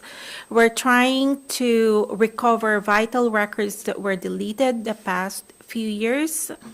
And I was able to retrieve a few, but there's quite a bit that are missing that were completely purged. So we're rescanning documents that I scanned 20 years ago. So just so you know that we're working on those. We also have found missing minutes, resolutions that are inaccurate, and we're going back and fixing them. So it's a little bit time consuming because we're going to each document one by one. We also have wiped out the metadata for our documents have also been wiped out. So I'm going to have to maybe go out and get a contractor to get those workflows and metadata built in again to our systems. So it's just a lot of work right now with records, but it's the perfect time. It's winter, so we're done with election, and so we're working on those projects. We're also working on retention series revisions. We're working on the archive contracts in Laserfish because the metadata don't work. The expiration for contracts don't work. So we have to get those reviewed also. Sorry, giving you this tremendous amount of thinking late in the meeting. So we're working on our records destruction, also working with IT to rebuild our folder paths. Travel and leave dates, it seems like I have 3 that will be out next week. So Steve, Bo, and Scott will be here next week. And hopefully Jared will be feeling better by next week. So that's the quorum. Okay, so if you are traveling this holiday season, if other than those 3, please let me know so we can make sure that we'll have quorum for the upcoming meetings. And that's all I have. I'd be happy to answer any questions that you may have. Thank you, Nova. The only thing I have is what caused the failure in part of the record retention? There were folders created that had metadata workflow process built into them that we built the past, I would say, 10, 15 years. because they were taken out of those files, were taken out of those folders. They didn't carry the information that's necessary, that's behind those files. So it's not as easy for us to purge, or the retention that were applied to those files disappeared. So Same. we're rebuilding the, You need help rebuilding. we may need people in the future, but Irene is doing such a great job right now rescanning files that I scanned when I was the assistant clerk from 20 years ago. It's deja vu. Anyone Thank else you. have any questions of Nova? Moving on, assembly member comments. We'll start with James. So a few weeks back, we got public comment via email, and part of that comment was how horrible the drive is for Dark Lake dumpster. I've been out there a couple of times over the last couple of weeks, and I can say that it's pretty bad. So at some point, somebody's going to need to go out there and regrade that. I know that we've got the cold weather, snow on the ground. It's not conducive for that right now, but that road is horrific. The other piece that I have is Kodiak College is going to have a Robert's Rules of Order Section 1 hour and a half basically snapshot from one of our leaders in the community putting this on February 17th. You can go onto the website continuingstudies.alaska.edu at Kodiak College. I think it's going to be informative for anybody that's serving on a board or anybody that's on the assembly. It is limited to, I believe it's 20 people, and it is $25 for the education of an hour and a half. So if you have the time on February 17th at 10:30 a.m., sign up for the class as soon as possible. Thank you. Steve? Well, I was going to say no comment, but I will confirm what James said. I use that dumpster regularly, and the drive between Fontsheely and it is in horrible shape, and has been for a long time. There are some very large potholes. When you transition up the gully, there's gotten quite bad, and it's a very heavily used site. So somebody needs to look into whose responsibility it is to maintain that drive, especially seeing as several roll carts have been removed, my house included, so that we're forced to use dumpsters. That's it. Thank you. Bo? I just wanted to thank everyone from the community who came out and spoke to the transient tax proposal.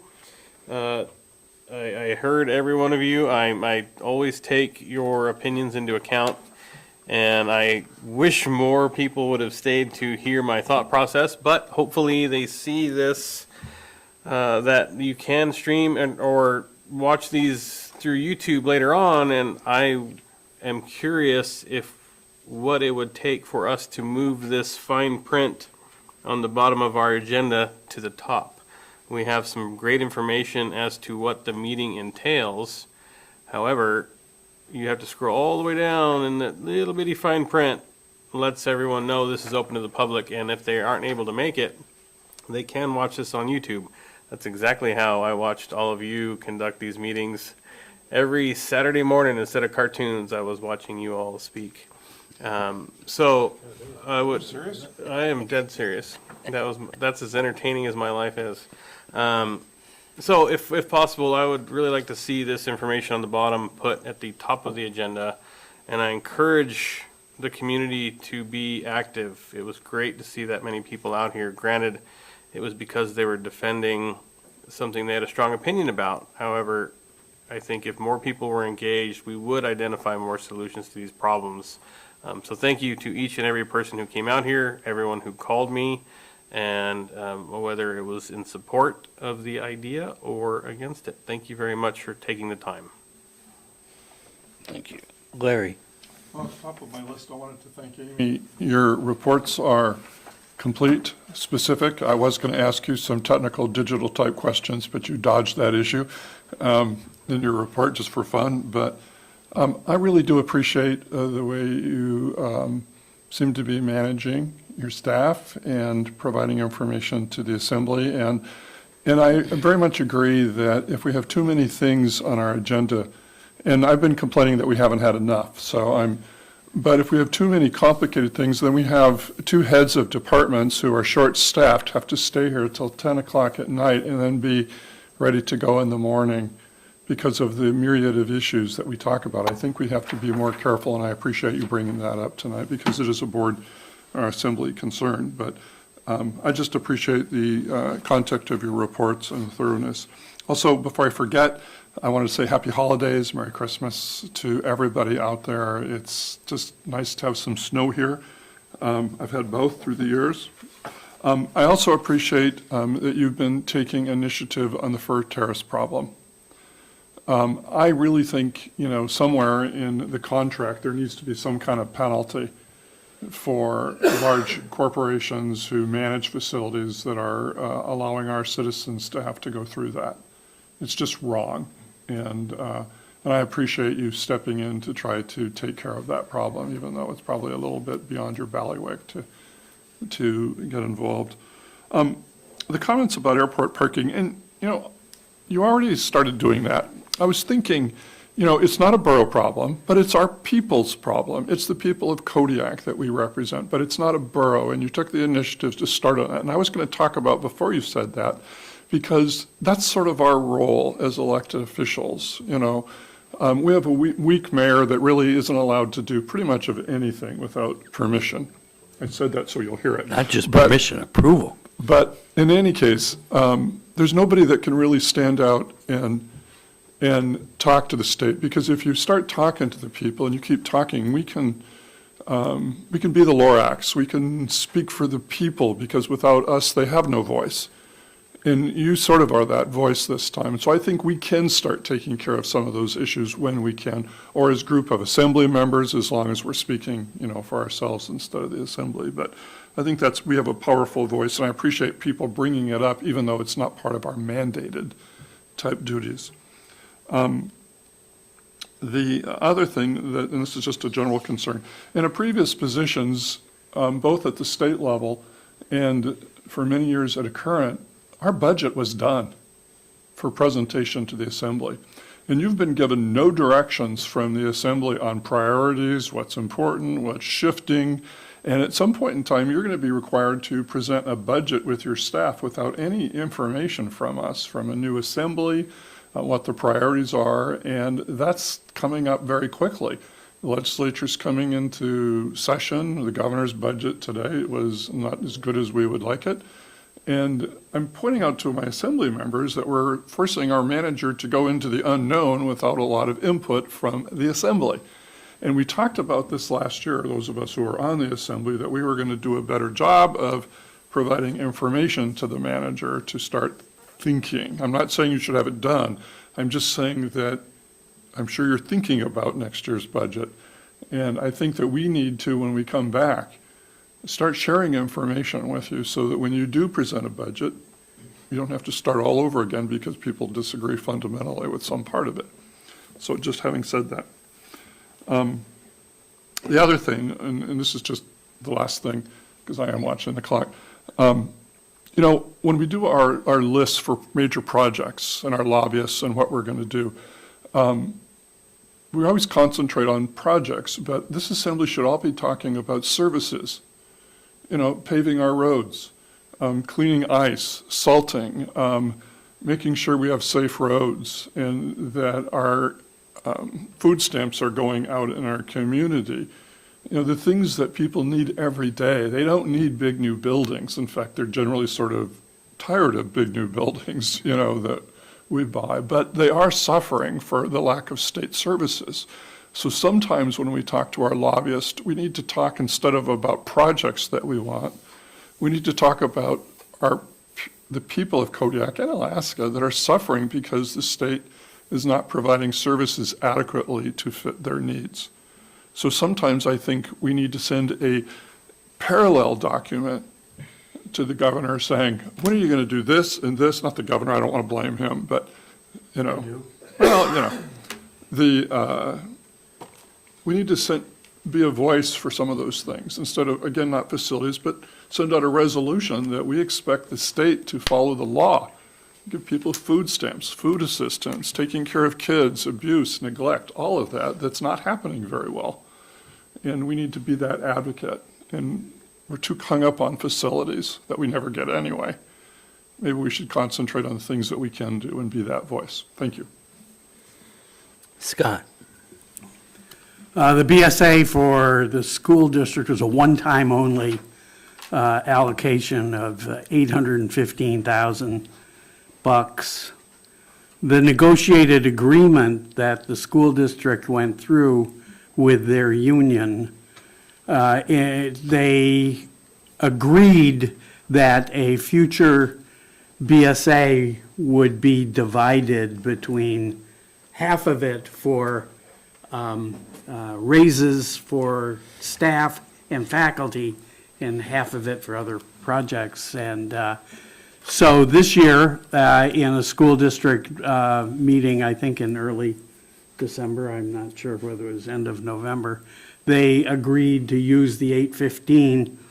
Half was a flat amount for each staff and faculty, and the other was budgeted according to their status in the system. And so everybody in the school district got a bonus this year for from that $815,000. And then I found out early this week that the city has $60,000 that it's giving to their people, $500 apiece, about to their people for a bonus for this year.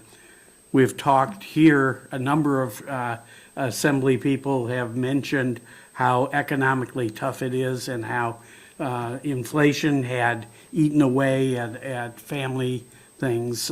So we could do that for our staff as well, and parallel with the school district and the city. And for us, if it was $500 a piece, it'd be something like $23,000. And I would support spending that for our staff at this point.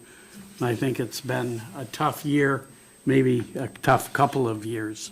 The second point is at Fur Terrace, the dumpster they have there is a short one. And next to it is an overstuffed chair and then 2 mattresses. And then there's bags of garbage below it. So I think we have to do something about this. The company is skirting the issue repeatedly. They would be given 90 days time in order to pay up. They would pay, and then they'd wait another 90 days before they were criminally responsible for paying up, and they'd pay again. We need to do something about this, take them to court in some way in order to straighten that out. Condemn the facility. Yeah, there's a lot of people living there though, and there's issues with federal stipends, I believe, and also health issues there. Cockroaches in one of the apartments I had heard, but I don't know whether that's true or not. At any rate, that's it for me. Ryan. Thank you, Mr. Mayor. I'd like to thank Court, Paul, Bobby, Young, Rock, Dan, Casey, Lee, Luke, Brian, Jesse, James, Stephanie, and Sarah for speaking this afternoon. I would also like to offer my services yet again to call seniors and veterans if needed, as well as offer services to look at the decontamination system upgrade for KFRC. I have a specific interest in that.